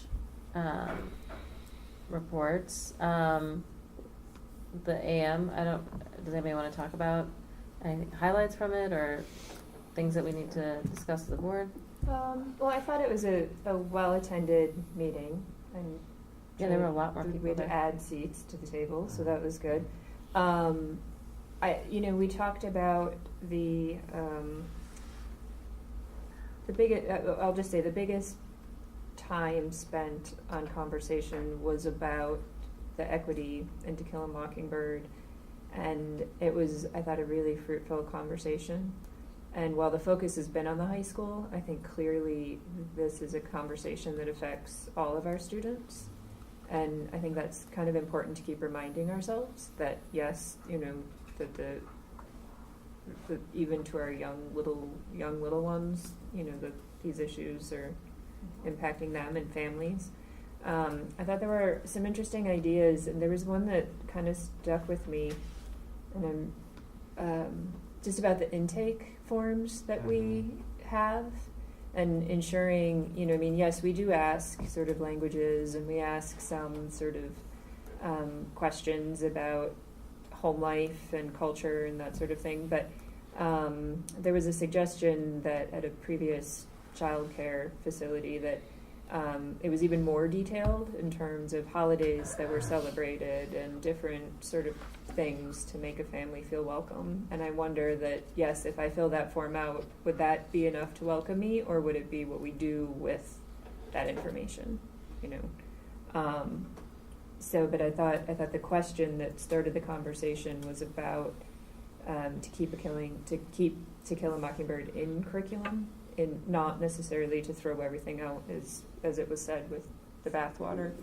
But I thought that the conversation that ensued after that was really, I thought, heartfelt and interesting, and it was a good conversation. And I'm too tired right now, and I'm sorry I'm not being articulate enough to really give a good summary of it. So Lance, help me out here, save me from myself. I agree. Yeah, it was great to have so many people there at that. Yeah, there was meeting. Way more than ours. Yeah, so having the AM and PM meetings at the different schools for all people, This is from AM. all schools, I think Yeah. is a good idea. I think, I do too. I think maybe if we can spread them out just a little bit more, because I think It was in 2 days, basically. Right. Subsequently. Right. I just, if you can't come to one and you can't come to both, and then I think to Yeah. Dawn's point earlier today, as we look at the timing of that, it might be good to just give a little more time between. So the culture piece is interesting because Joanne and I heard that at the SIS linkage as well, this desire to have our school teachers know more about the students' cultures and traditions, and then for us to also have a way to include it more in our calendar, I think, and just kind of not our actual calendar, but the events that happen in the school. Acknowledgements, yeah. I mean, I don't know. We could have a calendar that says our students celebrate these holidays and just put it up and just share it, right? It could be so that kids learn. I mean, it's the kind of thing where I think it would be interesting to hear what the teachers and principals think about that idea. So I have been in classrooms where teachers have asked for that information. I actually don't spend a lot of time in the classroom, so I don't really know what they did with it. But so I don't know. But it is, I think, something that has come up. Just this idea of it gets at the cultural competency component of it, and this feeling of welcoming parents as well. Like they feel like, you know, somebody's acknowledging Right. that that this is important to you. Right. Well, and I think the comment was made that, you know, we say we're a diverse school district, right? We say we have all these languages that are spoken, we have different religions, we have different cultures, we have different races. Do you see that when you walk around our hallways? And maybe, you know, I mean, maybe in some Sometimes. ways, sometimes a little bit, sometimes maybe not. And, you know, the comment was raised about the book fair and the increase of books with different characters and different authors and, you know, all of that. That was a very, I think, intentional request. And which how is- quickly they were sold out of those and books. right, and by how the quickly teachers. they were purchased by teachers and by parents. And so I think when we're thinking holistically about changes in our district, I think those are all important things to consider and to keep in mind. So yeah.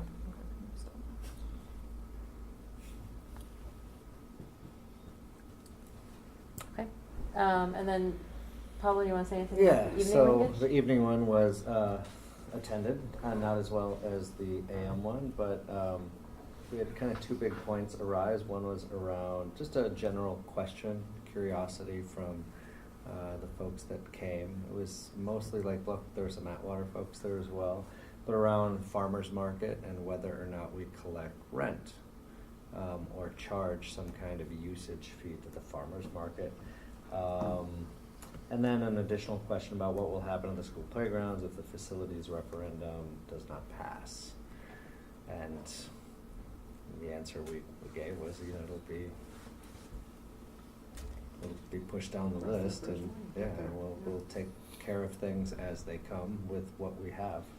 And they also brought up differentiation strategies and student outcomes between single grade and multi-age classes, and kind of wanted to know a little bit of history between the two schools and how we came to where we were at. And it was nice to have the principals there to kind of shed some light and give some background on both those forms of delivery, or all three of them really.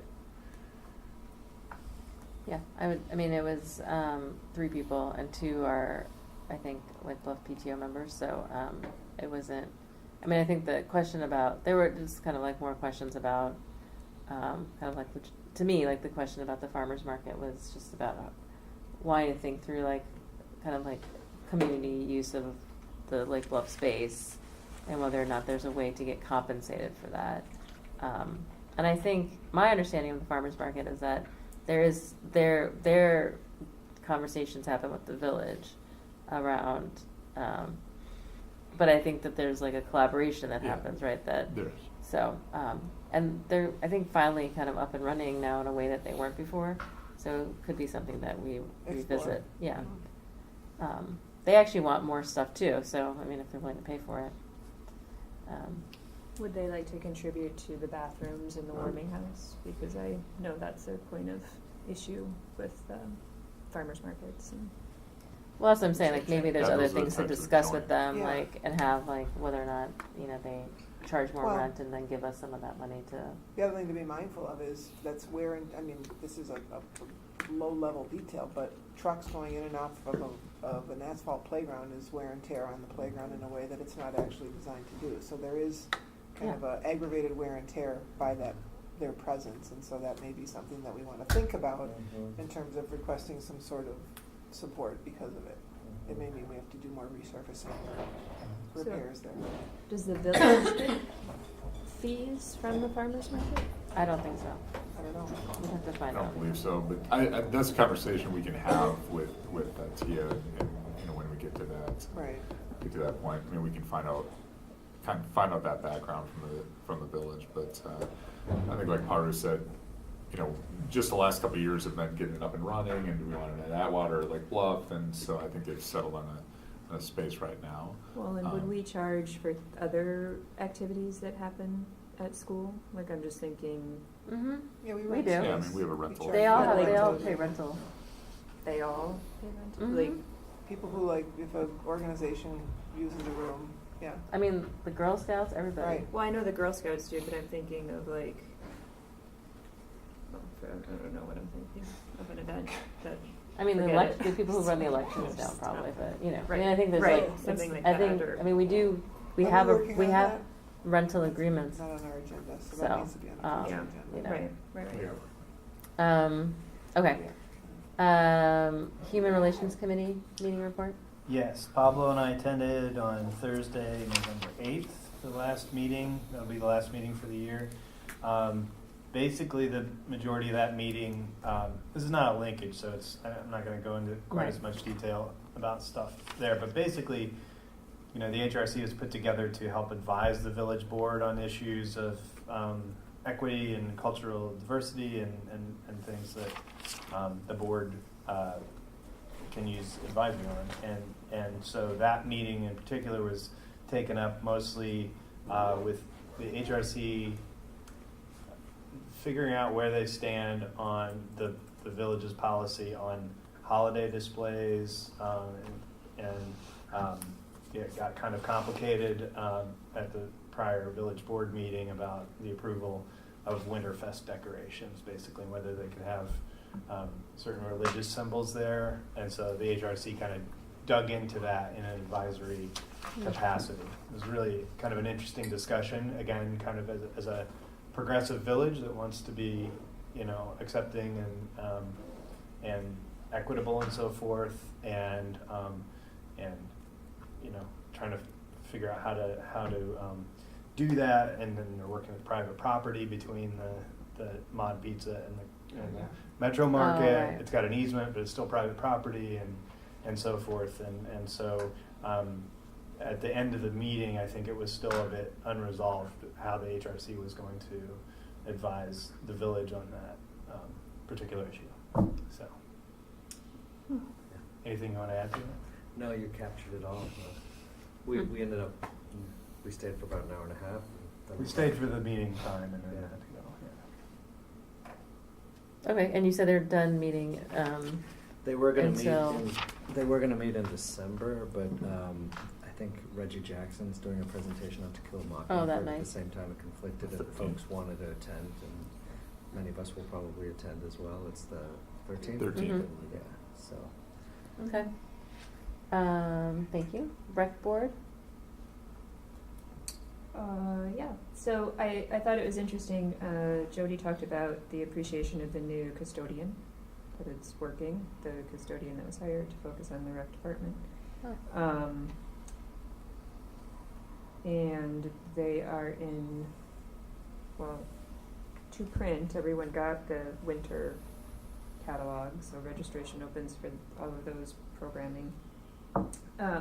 The one thing that I thought was interesting, just because it went from school district to rec department, was the junior art docent program. Oh, yeah. And so I'm gonna get this wrong. Atwater had the program Mhm. this fall, like Bluff will do it in the spring. I got the sense that the rec department's not real sure that they're the ones who should be doing this program. So I think that might be an interesting upcoming discussion. You know, I know that there was conversation, or there was the idea of not doing it, when was that, 2 years ago? And that it wasn't fitting, I think it was with the advanced learning department, kind of what they were doing. But that it was a popular program, so there was a desire to keep it going. But it was just kind of interesting to hear the perspective of the rec department, you know, wanting to be helpful and offer this, but yet kind of not totally sure that that was where it should land. It's a great program. Yeah. So, It seems a tough fit with the rec department, I have to say. As a parent of kids who went through it, it seems better fit with the school. Not really sure why that would be. Yeah, I mean, that's something I Yeah. can look into Yeah. with Tim and Sam and Jody. I'm sure we can, if you want us to report back on that. we can. well, and if it's not a thing for the advanced learning, you know, department, where does it fit? You know, is that I don't know where it fits, but if there's a continued desire to do it, I don't know. That's not helpful. But that was discussed. So, those are the two big things I wanted to mention. Great, thank you. Seed report? Seed Board meeting on Monday, November 19th. They are beginning their annual fund campaign. This year, again, they're seeking to raise $150,000 for school and teacher grants, and the focus themes this year are student wellness and racial equity, K through 12, school safety, K through 12, and authentic learning. So they're sending out mailers and emails. They also talked a bit about the endowment progress and raising the endowment money, and they're trying to up the amount there. And what? What are they hoping to do in terms of an endowment? How much? Yeah. Up to $1 million. They want to get it up to $1 million. And then I guess the other big thing was they're starting. Sarah Hammond's a new board member, and she started she had a meet and greet for new families, and had a pretty good turnout to get new people involved and connected to the school district and involved in seed. And 4 of the people that showed up at that want to be involved. Great. And so they're kind of reseeding seed. Oh man. Sorry, it's late. It's It's late. Okay, after 10, I don't know what's going to happen. Yeah, so they're planning another new family event, so that's going well. Oh, they are looking for a new place to start the brunch run instead of Hubbard Park. So if anybody has ideas for that, Okay. let me know or let them know. And why is that? It has to do, I think, with the host and the bang they were getting for their buck of hosting the event. Okay. Or not get it? They're looking at an Estherbrook right now. Yeah. Great, That's thank it. you. Yeah. And then I guess the only thing I want to say about the facilities survey, you guys have seen the emails around this, so the survey is going out next week. Yep, it's Yeah. going to, the mailer's sending it out on Thursday, yeah, so it should drop for sure by next Monday. Yeah, and we're keeping it open for 3 more weeks, and so it'll close on the 24th. And so we'll make a decision based on it at the January meeting. So, yeah, and I mentioned to you guys, I've gotten a few, since we sent out the IC, the Infinite Campus email, I had a few people say, oh, I actually forgot, I didn't get to do it, or I should be on that list. So we do have a process for that. If people contact you, you can send that name to Feda, Okay. and she can get them either a paper copy or the access code that they need. Yep. So, and so anybody who, and according to Bill, I mean, I guess this happens all the time where people are like, oh, I didn't get to do it. Can I still do it? So they can. Okay. And so, yeah, we'll come back with that. Okay. So we have one action item consent agenda item is the November 13th minutes. I move that we approve the November 13th board meeting minutes. Second. Right, all in favor? Aye. Aye. Motion carries 5-0. Last public comment.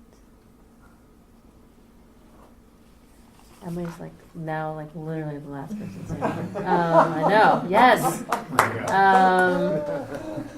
All right, review of to-do items.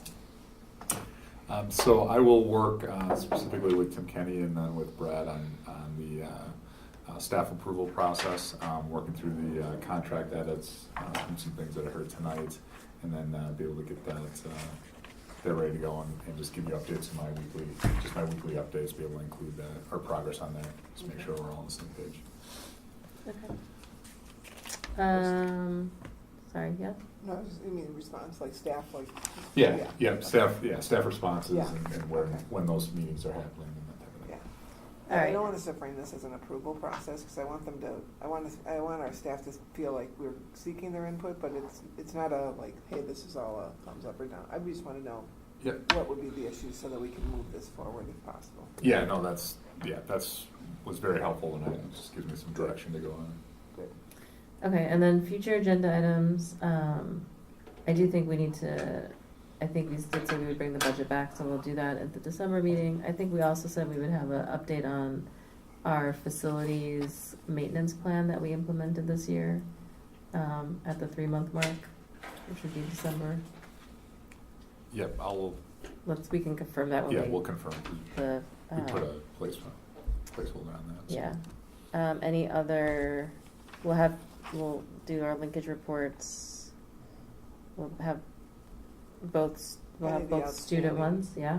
And then I will write a thank you to all the people who attended the linkages, and we should probably have a discussion at some point, not in December, about if we want to change the format for the spring. Anything else?